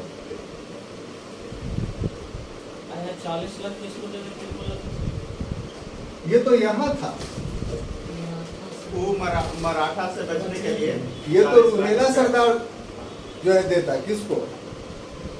अंग्रेजों को। हाफिज रहमत खां अंग्रेजों और अवध को। सुजाउद्दौला को। हाँ, सुजाउद्दौला। तो टॉपिक मैंने पढ़ा दिया। अब चेत सिंह का मामला है, कहाँ पर रह रहे हैं?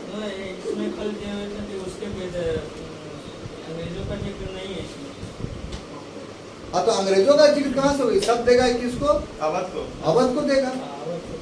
यहाँ ये अंग्रेजों को देगा। समझौता अंग्रेजों से हो रहा है, तो वार्षिक अंग्रेजों को देगा। और दूसरा जो था ये कि इसके अतिरिक्त, यानी ये जो 22.5 लाख रुपया होगा, इसके अतिरिक्त अंग्रेज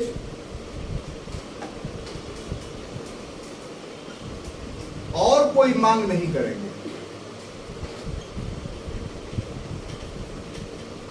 आओ, और कोई मांग नहीं करेंगे, ठीक है। परंतु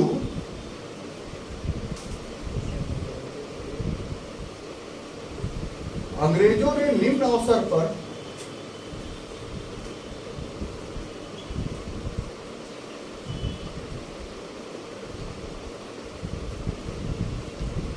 इसका उल्लंघन किया।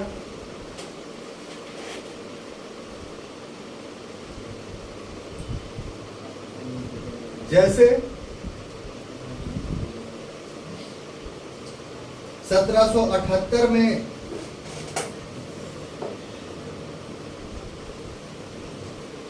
$5 लाख की मांग की। उसके बाद 1779 में 5 लाख की मांग की। इसके बाद 1780 में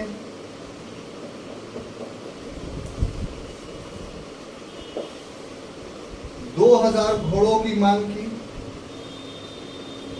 धीरे धीरे बढ़ते जा रहा है सर।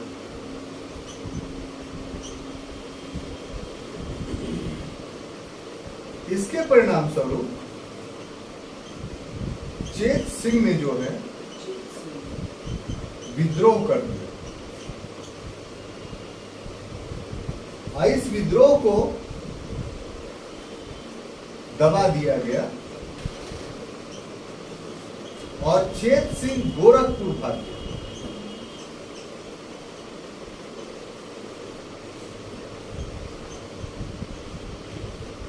और इसके स्थान पर, चेत सिंह के स्थान पर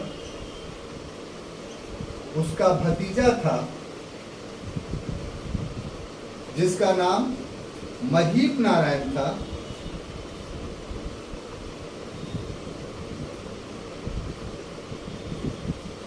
इसको बनारस सौंप दिया 40 लाख वार्षिक के एवज,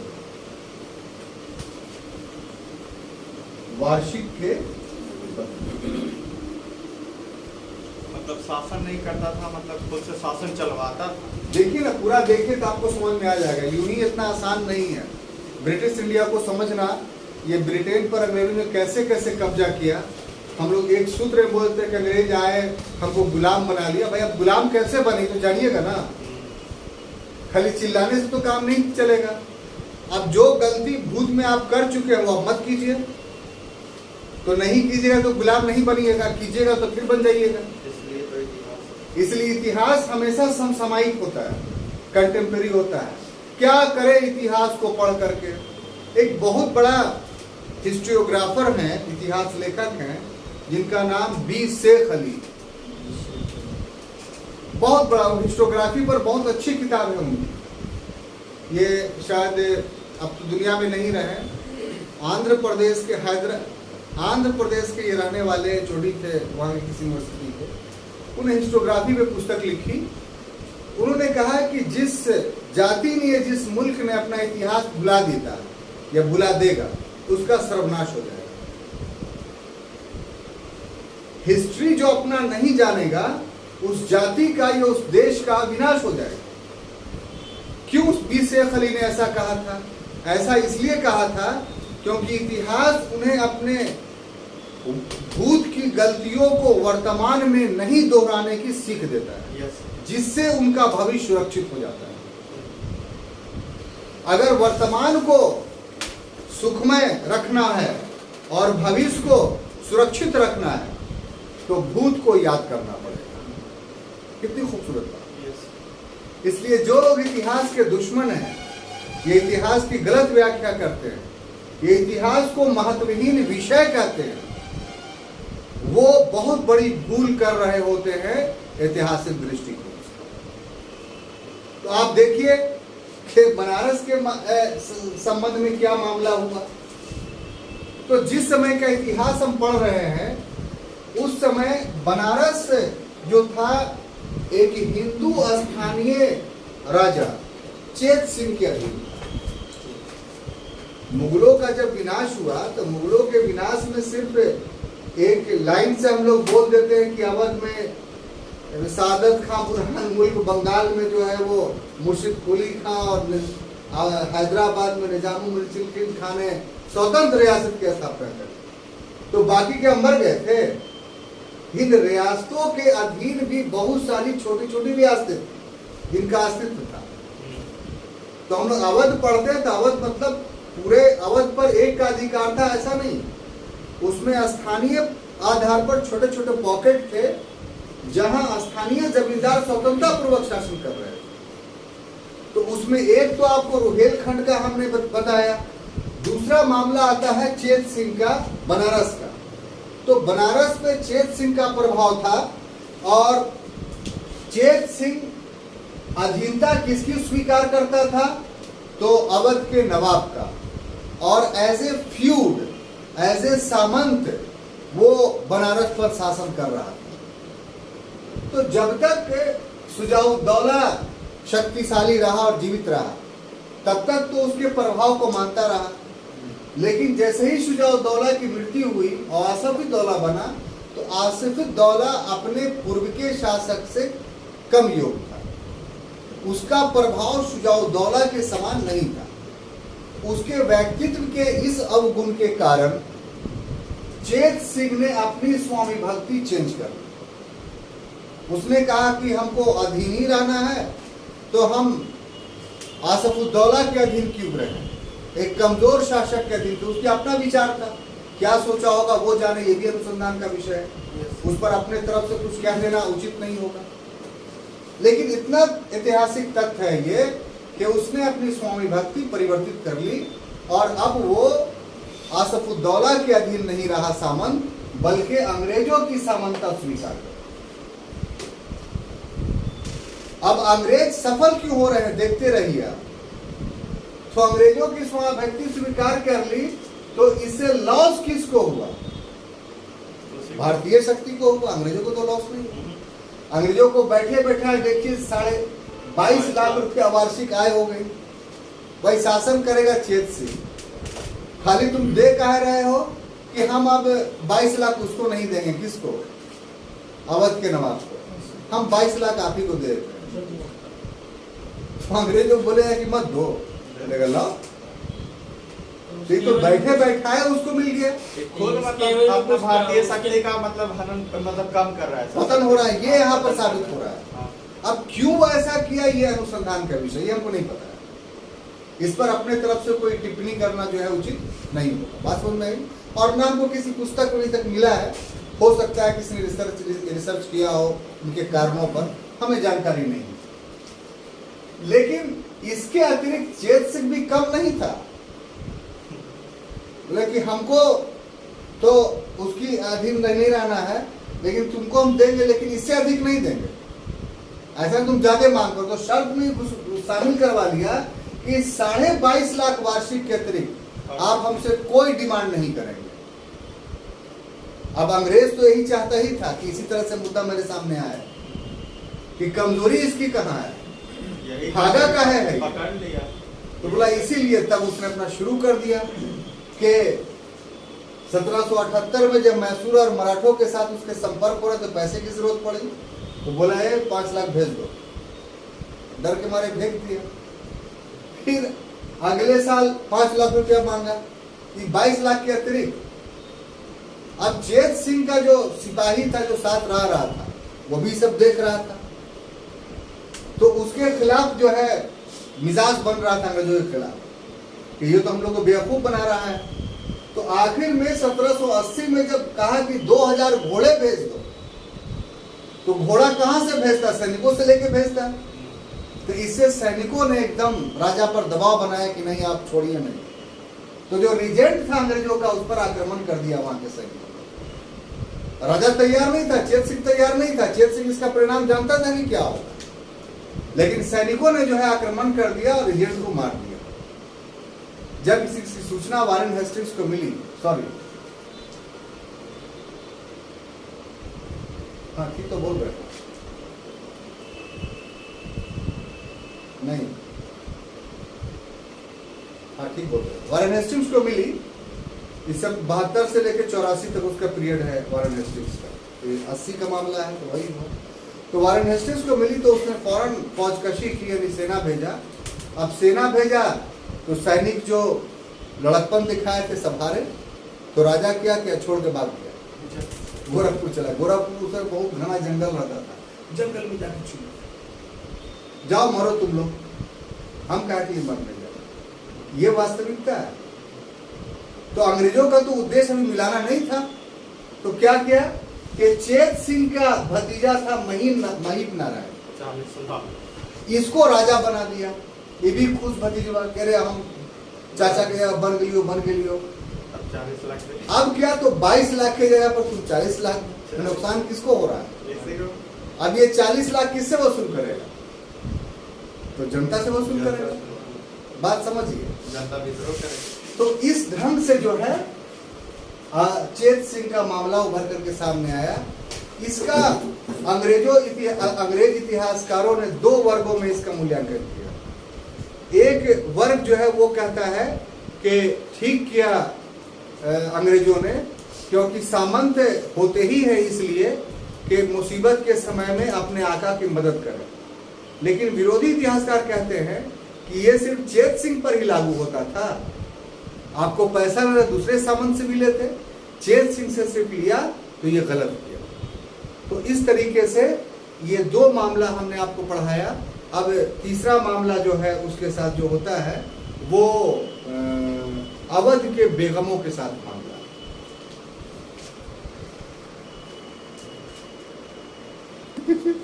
तो अब जो संबंध में जो तीसरा मामला आता है वो अवध के बेगमों का मामला आता है। देखिए अवध को बेगम का मामला जहां तक संबंधित है, तो जैसा कि पूर्व में आप लोगों ने देखा था कि 1775 ईस्वी में जब शुजाउद्दौला की मृत्यु हुई तो इसके स्थान पर जो है आसफुद्दौला नवाब बना। इसकी मृत्यु होती है, ये तो आपके मस्तिष्क में होगा। तो इसके जगह पर कौन बना? आसफुद्दौला। ये जो है वो पूर्व के नवाब के तुलना में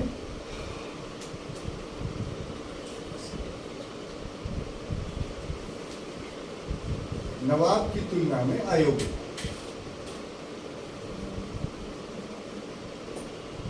अयोग्य नहीं कह लीजिए बल्कि कमजोर कह लीजिए। और ऐसी स्थिति में जो है वो अंग्रेजों ने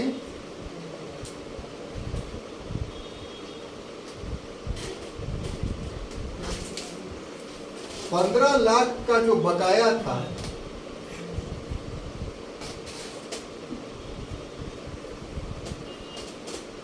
उसकी मांग किससे? आसफुद्दौला, और इसकी पूर्ति है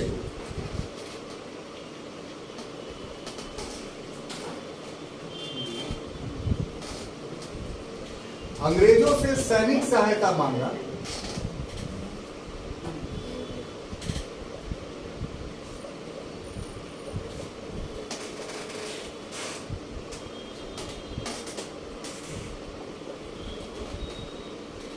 और इसकी मदद से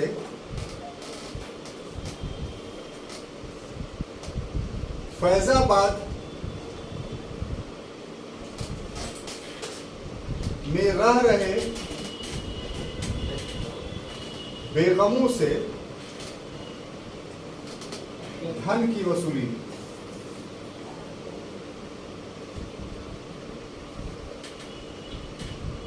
और इसमें जो सहायता जिस अंग्रेज ने दिया था उसका नाम था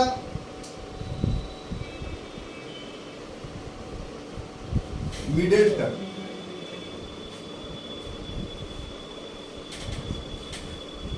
तो अवध के बेगमों का ये मामला है और ये भी काफी निंदनीय है। हुआ क्या कि 1775 में जब शुजाउद्दौला की मृत्यु होती है तो उसके बाद उसका उत्तराधिकारी आसफुद्दौला था।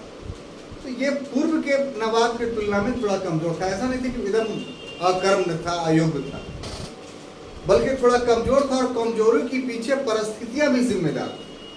परिस्थितियां ये थी कि ये ऐसा नवाब था जिसके काल में अवध का बहुत बड़ा अकाल पड़ा था। अकाल इतना बड़ा था कि लोग भूखे मर रहे थे। तो आप लखनऊ जाइएगा तो वहां आप इमामबाड़ा देखिएगा। इमामबाड़ा समझते हैं? Yes sir. हैं? बड़ा सा फील्ड? नहीं sir. What do you mean by Imambara? देखिए दो शब्द से मिलकर बना है, इमाम और बाड़ा। इमाम का बड़ा मतलब इमाम का बाड़ा। बाड़ा का मतलब जगह, स्थान। ये मुहर्रम से जुड़ा हुआ जो है वो शब्दावली है कि इमाम हुसैन के याद में हिंदुस्तान में या भारतीय उपमहाद्वीप के सारे देशों में कह लीजिए जगह जगह इमामबाड़ा बना होता है। तो इमामबाड़ा क्या होता है? एक चौकोर जो है वो जगह होता है, बस और कुछ नहीं। चबूतरा। और उस पर मुहर्रम का जब महीना आता है तो 1 से लेकर के 10 तारीख तक लोग उस पर जाकर के फातिया पढ़ते हैं और पैक जो लगता है उसके चारों तरफ घूमते हैं और मुहर्रम के याद में जो है नोहा पढ़ते हैं उस इमामबाड़ा पर। नोहा का मतलब गम का गीत। उसमें जो मैदान करबला में हुआ था घटना, वो नोहा में उन घटनाओं का विवरण लिखा हुआ होता है और उसी को वो लोग गाते हैं। तो उसी को इमामबाड़ा बोलते थे। शिया लोग इसको ज़्यादा मनाते हैं और जो वहाँ का नवाब था वो शिया था। तो इमामबाड़ा शियाओं के यहाँ जो होता है वो इस तरीके का नहीं होता है जैसा मैंने आपको बताया। ये जो इमामबाड़ा का स्वरूप बताया ये सुन्नियों के यहाँ होता है ऐसा। क्लियर? शियाओं के यहाँ इमामबाड़ा का मतलब होता है कि एक इमारत, वहाँ एक इमारत का रूप ले लेता है, जिस इमारत में बड़ा हॉल रहता है, यानी मस्जिद नुमा आकृति का, छोटा सा मस्जिद बोलिए, ठीक है। उसमें मेंबर होता है, माने 3 सीढ़ियों वाला, उस पर बैठ कर करके जो उसका इमाम होता है शियाओं का, उस पर भाषण देता है जिसको, ठीक है, उस भाषण को शियाओं के यहाँ मजलिस कहा जाता है। तो मुहर्रम के महीने में 1 तारीख से 10 तारीख तक इन इमामबाड़ों में मजलिस होती है और मजलिस के बाद वो लोग नोहा कर पढ़ते हैं और मातम करते हैं, इन्हें अपने सीना पीटते हैं। तो चूंकि आसफुद्दौला जो था वो एक शिया था, इसलिए उसके शासनकाल में लखनऊ में इमामबाड़ा बना, छोटा इमामबाड़ा और बड़ा इमामबाड़ा दोनों एक ही जगह पर। आप समझ में आ गई बात? तो इसका जिक्र करना इसलिए जरूरी है कि हम लोग जो बोल रहे हैं कमजोर शासक था, कैसे कमजोर था वो जरा समझिए। कि इसके शासनकाल में अवध में अकाल पड़ा, तो अकाल पड़ने के बाद इसके पास तो धन की कमी नहीं थी, तो इसने जनता को काम देने के लिए कि जनता को यूं ही अगर पैसा हम बांटेंगे तो जनता भिखारी बन जाएगी, तो अन्न नहीं उपज रहा है तो अन्न वो खरीदे बाजार से। जैसे अवध में अकाल पड़ा है, दूसरे जगह पे तो अकाल नहीं पड़ा है, तो दूसरे जगह से तो अनाज तो अवध में आ रहा था, लेकिन जिसके पास पैसा रहेगा वो अनाज खरीदेगा। तो जनता के पास पैसा जाए तो उसने एक परियोजना चलाई कि इमामबाड़ा हम बनाते हैं और उसमें जो चाहे जिसको आवश्यकता हो पैसे की वो आकर काम करे, उसको पैसा मिलेगा। तो इस ढंग से अपने धन को खर्च कर दिया उसने अकाल का सामना करने के लिए। किसने? आसफुद्दौला। तो इस आधार पे वो कमजोर हो गया था। और इसी बीच हुआ क्या कि अंग्रेजों का तो हमेशा दाव पर लगे रहते थे कि तो किसी तरीके से 15 लाख बकाया हो गया था। 15 लाख बकाया कैसे हो गया था कि 65 में जो संधि किया था इलाहाबाद की, तो उसमें बहुत सारी शर्तें थी। उसमें एक शर्त था कि एक फौज मेरा रहेगा वहाँ, तो फौज के खर्चे के लिए जो है वो पैसा चाहिए, तो वो उस आधार पे जो है 15 लाख रुपया बकाया था। तो आसफुद्दौला जब बना नवाब तो अंग्रेजों ने दबाव बनाना शुरू किया कि 15 लाख दीजिए आप। अब आसफुद्दौला के पास तो पैसा था नहीं, अगर आसफुद्दौला पैसा नहीं देता तो अंग्रेज के पास अगला हरबा क्या होता? आक्रमण कर देता। तो उससे बचने के लिए आसफुद्दौला ने गलती की कि साहब जो है वो सैनिक सहायता दीजिए। क्यों? तो इसलिए कि असल पैसा जो था वो अवध के बेगमों के पास था। किसके पास? बेगमों के पास। अब देखिए यहाँ पर थोड़ा किरदार कशी होगी नवाबों का, तो इतिहास में ये सब चीज ध्यान नहीं दिया जाता है, जो सही बात होती है वो बताया जाता है। अवध के नवाब एक बीवियां नहीं रखते थे, हालांकि ये अन्य नवाबों का, ये राजाओं का भी रहता था, लेकिन अवध का नवाब के साथ थोड़ा सा ज्यादा था। अब उसका एग्जाम्पल्स ये देंगे कि जो अंतिम नवाब था शाह वाजिद अली शाह, तो उसकी 365 बीवियां थी और साल में अपने एक ही बीवी के पास जाता था। वो साल में एक बीवी के पास एक ही बार जाता था, तो बहुत सारे उसके बच्चे हो गए। अब वो अपने बच्चों को पहचानता भी नहीं था कि कौन मेरा बच्चा है। तो ये तो चरमोत्कर्ष था नवाब वाजिद अली शाह। इस पहले के नवाबों ने इतना शादियां नहीं की, लेकिन बहुत सारी शादियां की। तो शादियां की तो बेगमें बहुत हो गई, तो हर बेगम जो है धन का संचय की हुई थी अपने पास। अब जब अकाल का वक्त आया अवध में, तो ये बेगम फैजाबाद चली गई। द्वितीय राजधानी थी नवाब की फैजाबाद। कुछ मनमुटाव हुआ नवाब से, तो औरत लोग होती नहीं पत्नी की हम भाग जाते हैं, तो भाग गई। भाग के कहाँ चली गई? फैजाबाद। तो फैजाबाद आई तो सारा धन लेकर के चले आए। तो एक तो अकाल पड़ा हुआ था, दूसरा नवाब का जो खजाना था वो इमामबाड़ा बनाने में खत्म हो गया था, और औरतों का जो खजाना था औरतें लेके चली गई। तो बिना औरतों से पैसा वसूल किए हुए 15 लाख की पूर्ति नहीं हो सकती। और औरत अपनी बीवी से पैसा छीनने में नवाब को अपनी बेइज्जती लग रहा था। कोई बोला कि हम नहीं जाएंगे, आप फौज भेजिए, फौज उन लोग से पैसा वसूल कर करके लाए। तो मिडलटन को भेजा गया फौज लेकर के। अरे कुछ सिपाही लेकर के गया होगा, और क्या, औरतों के पास क्या फौज थी कि लड़ेगी औरतें।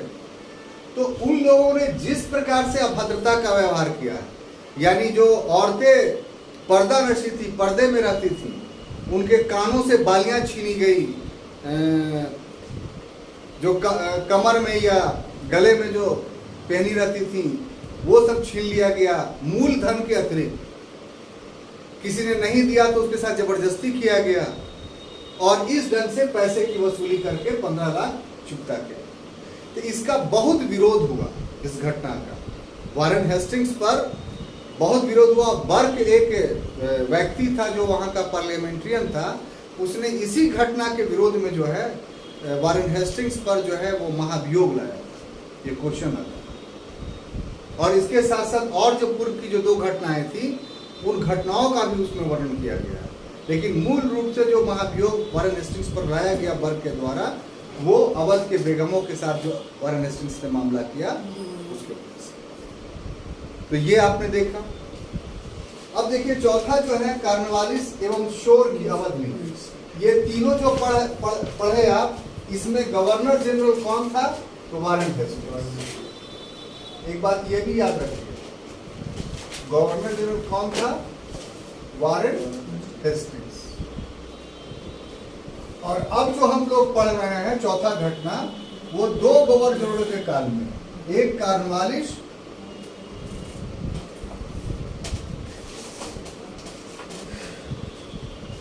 एवं सर जॉन शोर की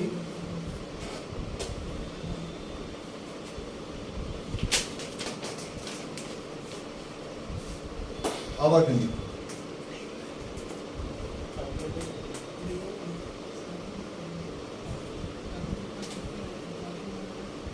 ठीक है ना? तो सबसे पहले ये जान लीजिए कि कार्नवालिस और सर जॉन शोर और कार्नवालिस का जो पीरियड था वो क्या। इसका तो पीरियड आपको पता है कि 1772 से लेकर के 1784 तक। इसका पीरियड क्या था? 1772 से लेकर 84। देखिए एक बात है कि अब मॉडर्न इंडिया आ गया है तो कुछ आपको अलग से मेहनत करना पड़ेगा। उसमें एक मेहनत कर लीजिए घर पर। ये भी हम क्लास नहीं करवाते थे, लेकिन वो तो क्लास बंद हो गया इसलिए वो हम नहीं कराएंगे। पूरा लॉर्ड क्लाइव से लेकर के माउंट बेटन तक आपको जो ये चीज़ यूनिक में भी है, यूनिक का इतिहास का मॉडर्न इंडिया का खोलिएगा तो एक बॉक्स ही बना हुआ है गवर्नर जनरल का कार्यकाल। तो ड्रैग से लेके कार्नवाल रॉबर्ट क्लाइव से लेकर के जब अंतिम जो माउंट बेटन है वहाँ तक का पूरा आपको याद करना पड़ेगा पीरियड। तो वो 10-10 करके याद कीजिएगा और खूब उसको प्रैक्टिस, जैसे दिल्ली सल्तनत में आपको शासकों का याद करवाया था हमने, तो उसी ढंग से इसको याद कर लीजिए। क्योंकि मॉडर्न में जगह जगह पर गवर्नर जनरल का पीरियड जब आएगा आप नहीं जानिएगा तो अच्छा से समझ में नहीं आएगा। तो घर पर जा कर करके आज ये काम कीजिएगा कि या तो यूनिक गाइड से, या हमने जो मटेरियल दिया है उसमें 3-4 पेज का अलग से गवर्नर जनरल का मटेरियल है। तो मेरे मटेरियल्स में सिर्फ गवर्नर जनरल का नाम और कार्यकाल नहीं है, बल्कि उसके द्वारा जो किए गए काम है वो भी है। तो मेरा मटेरियल पढ़ेगा तो आपको ज़्यादा ज्ञान होगा, और उसको खाली आपको याद करना है अगर उसका सीक्वेंस और कार्यकाल, तो उसके लिए यूनिक जो है वो सफिशिएंट है, उससे आप याद कर सकते हैं। यहाँ इससे संबंधित जो बातें हैं वो ये कि जो जो गवर्नर जनरल इसमें है वो हम तिथि लिखते हुए जा रहे हैं ताकि उसके अकॉर्डिंग टू आप समझिए। तो ये तो तीनों घटनाएं जो हुई, यानी रुहेलखंड का मामला या चेत सिंह का मामला या अवध के बेगमों का मामला, ये तीनों मामला किसके शासनकाल में हुआ? तो गवर्नर जनरल वारेन हेस्टिंग्स का। अब जो मामला आ रहा है अवध के साथ वो कार्नवालिस और सर जॉन शोर का। तो कार्नवालिस का पीरियड पहले आप जान लीजिए कि कार्नवालिस का पीरियड क्या था। तो कॉर्नवालिस का जो पीरियड था वो 1786 से लेकर के 1792 ईस्वी तक, ठीक है। और उसके बाद सर जॉन शोर का जो पीरियड था वो 1792 ईस्वी से लेकर के 1798 ईस्वी तक, ठीक है। ये दो पीरियड आप कॉर्नवालिस का, सर जॉन शोर का याद रखें। अब दोनों के पीरियड में घटनाएं घटी। दोनों के पीरियड में क्या घटनाएं घटी भाई?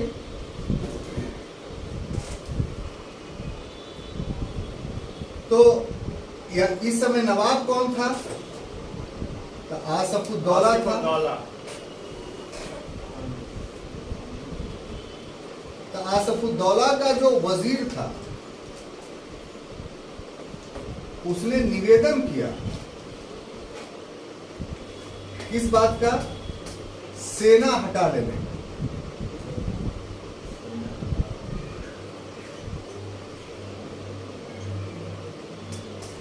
परंतु कॉर्नवालिस ने क्या किया?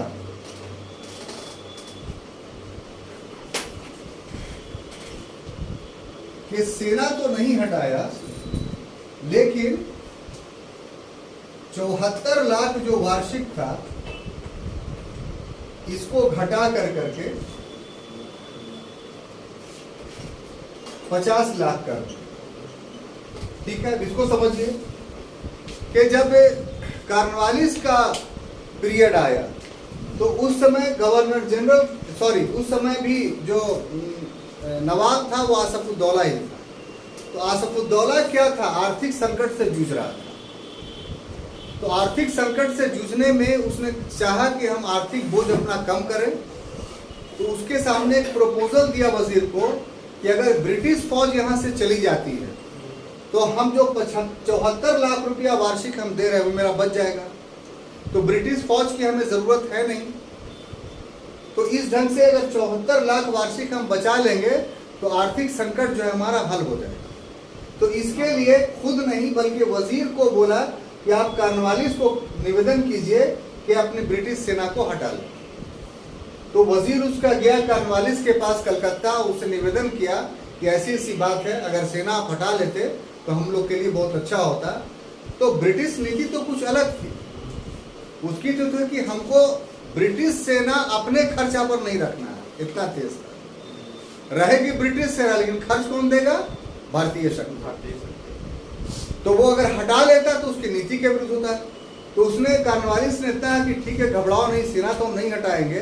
सेना जो मेरा एक बार कहीं चला जाता तो वापस नहीं आता, फिर उसके भूमि को ले करके वापस आता है, ठीक है। तो ये तो खैर होगा नहीं, ये तो आप दिमाग से निकाल दीजिए। हाँ, आप मुसीबत में है तो इतना कर सकते हैं कि जो 74 लाख रुपया जो है उसको घटा करके हम 50 लाख कर दें, माने आपके आर्थिक बोझ को कुछ हम कम कर दें। तो इस ढंग से कॉर्नवालिस के साथ जो अवध के संबंध हुए वो पैसे के लेन देन के मामले में। क्लियर? अब दूसरा मामला आता है कि 1797 ईस्वी में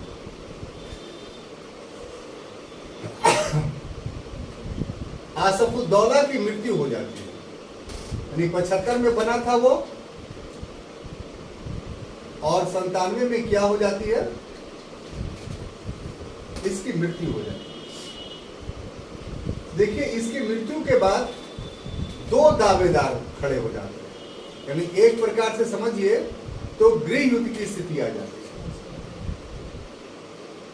है। एक दावेदार जो था वो, उसका बेटा था दोस्त अली, वजीर अली।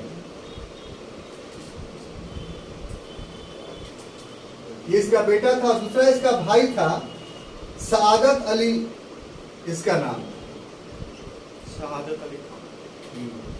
देखिए, सआदत अली इसका संस्थापक भी है। जो पहला जो अवध राज की स्थापना किया था, क्या नाम था होगा? सआदत खां बुरहानगुल, है ना? शहादत खान बुरहानगुल। तो ये वो सआदत खान नहीं, ये सआदत अली है। ये प्रथम वहां का नवाब है अवध का, जिसने राजा की उपाधि धारण की। इसके पहले जितना लोग थे वो नवाब कहलाते, ये राजा कहलाता। तो ये क्या था? भाई था। किसका? आसफुद्दौला। ये कौन था? बेटा था। किसका? आसफुद्दौला। आसफुद्दौला इसे बनाना चाहता था नवाब। इसे क्या बनाना चाहता था? और भाई बनना चाहता था खुद नवाब। ठीक है, तो सादत अली की सहायता कर दी किसने? अंग्रेजों ने। यानी पक्ष ले लिया अंग्रेजों ने इसका। तो परिणाम क्या हुआ कि सादत अली नवाब बन गया।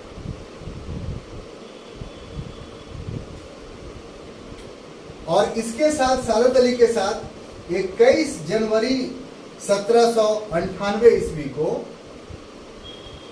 21 जनवरी 1798 ईस्वी को एक संधि हुई। यानी किसके बीच? तो सर जॉन शोर, ये दूसरा गवर्नर जो हमने लिखा था यहां, प्लस सादत अली के बीच।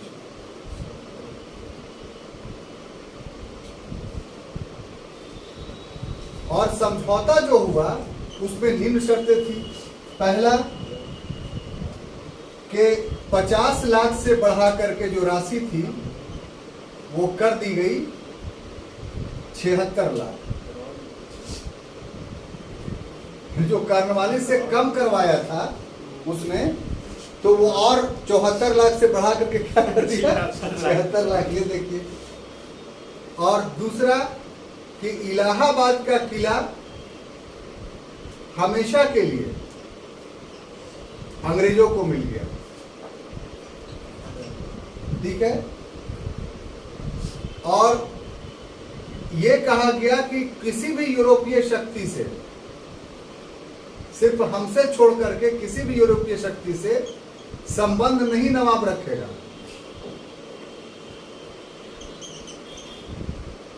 और जो वजीर अली था, इस वजीर अली को 1.5 लाख रुपया वार्षिक पेंशन दे करके, वार्षिक पेंशन देकर बनारस भेज दिया गया। मतलब समझे, बनारस दे दिया गया किसको? वजीर अली को। आइए, पहले किसको दिया गया था? तेज नारायण को, जो चेत सिंह का जो है वो भतीजा था। तो अब इस संधि के मुताबिक बनारस किसको मिल गया? वजीर अली। सॉरी, ठीक है, हाँ, वजीर अली। तो इस ढंग से कार्नवालिस और इसके बीच जो है वो समझौता हुआ। अब आइए, अगला जो टॉपिक है वो है लॉर्ड वेलेस्ली की अवध नीति, यानी 5वां। लॉर्ड वेलेस्ली की अवध।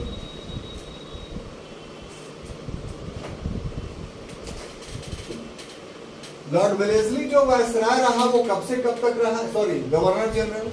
तो इसका जो कार्यकाल था लॉर्ड वेलेस्ली का, वो इसी के बाद था। यानी 1798 ईस्वी से लेकर के 1805 ईस्वी तक इसका कार्यकाल था। इसमें लॉर्ड वेलेस्ली ने एक नीति लागू की देसी रियासतों के प्रति, और वो नीति थी सहायक संधि, जिसको इंग्लिश में बोलेंगे सब्सिडरी अलायंस।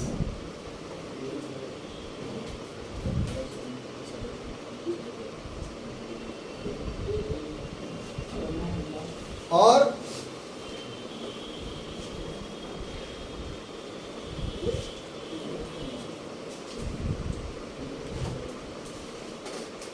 (1805) ईस्वी में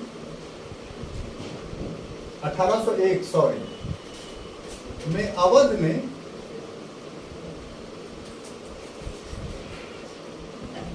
सहायक संधि पर हस्ताक्षर कर दिया। ठीक है।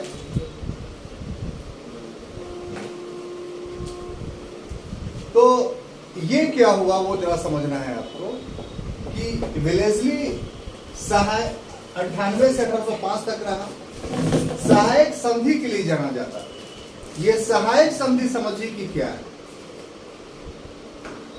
जो देशी रियासत थी, अंग्रेजों ने इस बात को महसूस किया आगे चल करके कि संपूर्ण भारत पर एक ही बार अधिकार कर लेना व्यवहारिक दृष्टिकोण से ठीक नहीं है। क्यों नहीं ठीक है?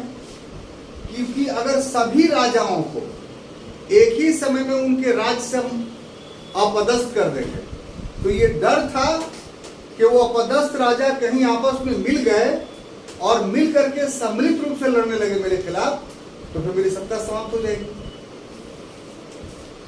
तो इस डर से वो संपूर्ण भारत पर अधिकार करना नहीं चाहते थे। रजवाड़ों को कुछ जीवित भी रखना चाहते थे, लेकिन रजवाड़ों को इस रूप में जीवित रखना चाहते थे कि वो अब ब्रिटिश प्रभुता को माने, यानी ब्रिटिश पारामाउंसी इंग्लिश शब्द है जिसका मतलब होता है ब्रिटिश प्रभुसत्ता, उसको माने वो। तो ब्रिटिश प्रभुसत्ता मनवाने का ये प्रथम प्रयास था साहब। कैसे कि देशी रियासतों के बीच में तो आपस में झगड़े होते ही रहते थे, इसका लाभ उठाया। जिस रियासत को एक दूसरे रियासत से हमले का डर होता था तो अंग्रेज बैठिए उसे खड़े, तो अंग्रेज उसकी जो है वो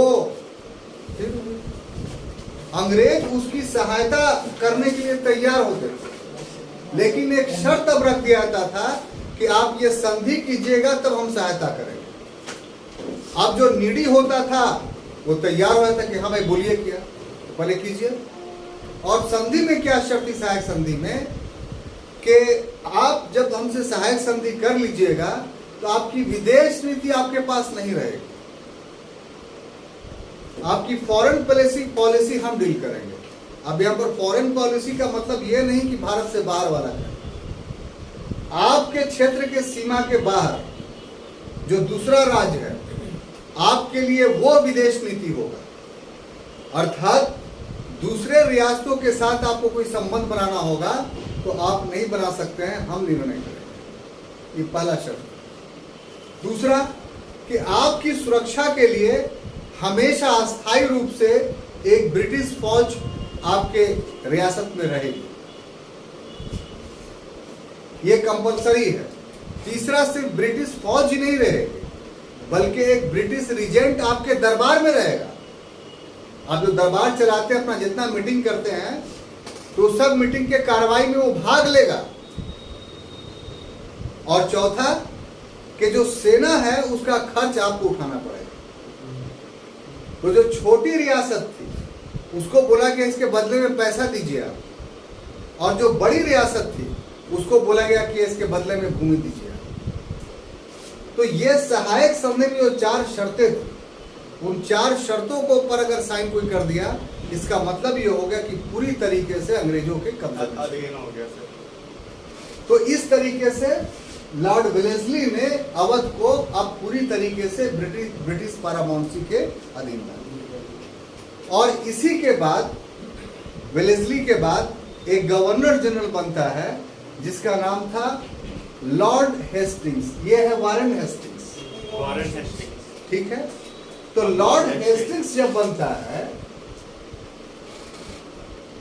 तो देखिए साहब, इसका पीरियड शायद 1813 से लेकर के 18 तक, ठीक है। तो इस समय जो ये वजीर अली रह रहा था, कौन? वजीर अली, कहाँ? बनारस में। तो इसको बहुत तंग करता था, तो पैसा कम देता था इसको, 1.5 लाख में एक नवाब को क्या होगा, अब प्लस घूरता रहता था उसको। तो इसने विद्रोह कर दिया। तो मतलब गदहवा कहें कितना पानी, इसके अब इसकी स्थिति गदही के हो गई थी वजीर अली की अंग्रेजों के सामने शक्ति के बुनियाद पर। इसकी विद्रोह को दबा दिया गया, दबाया ही नहीं गया बल्कि इसको फोर्ट विलियम में कैद कर लिया गया। कि तुमको अब नवाबी वाबी नहीं मिलेगी। फोर्ट विलियम जानते हैं, कलकत्ता किला था, वहीं कैद कर लिया गया और यहीं ये 1817 में जो है मर गया।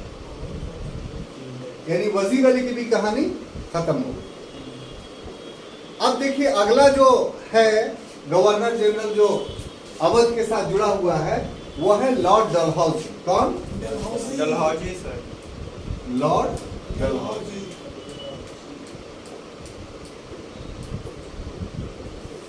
तो लॉर्ड डलहौजी के शासनकाल में अवध का इतिश्री हो गया, यानी हमेशा के लिए समापन हो गया।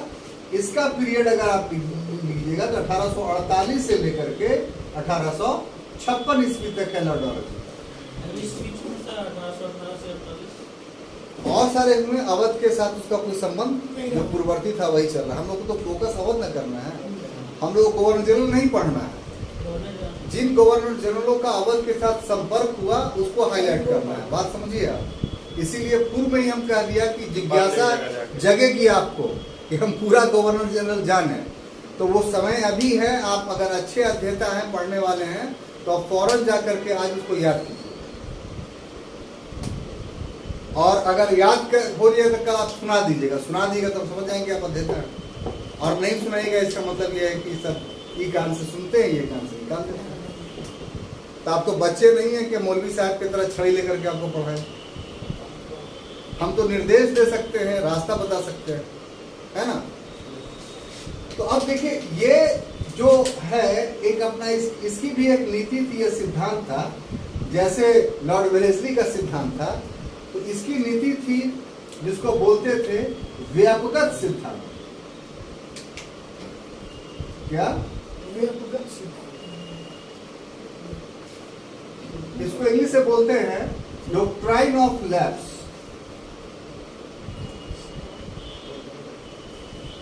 डॉक्ट्राइन ऑफ लैप्स, इसको थोड़ा सुन लीजिए।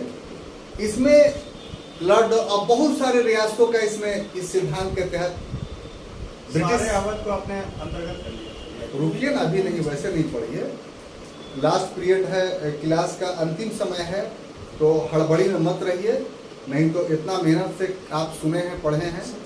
अंत भला तो सब भला, है ना। अंत वाला बढ़िया से समझ में आ गया, इसका मतलब पूरा ऊपर से अच्छा से समझ में आ गया। तो इसलिए धीरज रखिए।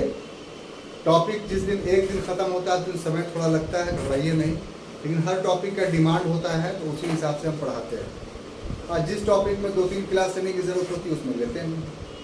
तो इसको एक दिन में पढ़े, थोड़ा समय ज़्यादा लग रहा है। तो व्यापक सिद्धांत डॉक्ट्राइन ऑफ लैप्स क्या था डलहौजी का? ये देसी रियासतों को ब्रिटिश साम्राज्य में विलय करने की नीति। उसने कहा कि भारत में देसी रियासत 3 तरह के। कितने? 3 तरह। एक वो देसी रियासत हैं जो पहले से चले आ रहे हैं, मुगलों से ही पहले से। उनका अगर कोई पुत्र नहीं होता है और वो दत्तक पुत्र अपना उत्तराधिकारी के रूप में रखते हैं तो हम उसमें कोई हस्तक्षेप नहीं करेंगे, वो रख सकते हैं। दूसरा वो रियासत थी जिसको मुगलों ने स्थापित किया था, तो उसके बारे में कहा कि इनको अगर दत्तक पुत्र की आवश्यकता है तो हमसे पूछ करके रखें, आमतौर पे हम इजाजत दे देंगे, ये भी कह दिया। लेकिन कहा तीसरे टाइप का जो है जिसको ब्रिटिश सनद के द्वारा जो स्थापित हुआ रियासत, यानी अंग्रेजों ने किसी को राजा बना दिया, तो उनको दत्तक पुत्र का अधिकार नहीं होगा। तो इस हिसाब से सतारा, झांसी, करौली, नागपुर, उदयपुर, ये सभी को व्यापक कर लिया। सारी जगह दत्तक पुत्र का मामला। लेकिन अवध में दत्तक पुत्र का मामला नहीं था। अवध में उस समय का जो नवाब था वाजिद अली शाह, उसका बेटा था ब्रिजेश कदर, उत्तराधिकारी था, इसलिए उसको व्यापक सिद्धांत से तो नहीं मिला सकता था। तो अंग्रेजों ने या डलहौजी ने क्या किया कि इस सिद्धांत के स्थान पर एक नई कहानी जोड़ी, और वो था कुशासन, कुशासन, यानी बैड गवर्नेंस। कहा कि अवध जो था वो कुशासित है, कोई शासन है ही नहीं है, और इसके आधार पर जो है उसको 1856 में विलय कर दिया पूरे अवध। हालांकि इस कुशासन के लिए जिम्मेदार अंग्रेज ही थे। कैसे थे वो पूर्व के दृष्टांतों से आप समझ गए होंगे। तो इस तरीके से जो कहानी एंग्लो अवध रिलेशंस में 1700 कब से 1775 से शुरू होती है लगभग, ठीक है, 72 से शुरू होती है। तो 1856 में आकर के अंग्रेजों ने उस संबंध के आधार पर पूरी के पूरे अवध रियासत का ही अस्तित्व खत्म कर दिया। तो ये थी वो पूरी कहानी जो एंग्लो अवध रिलेशंस में है। अगले क्लास में हम एक नए टॉपिक के साथ आएंगे, तब तक के लिए धन्यवाद।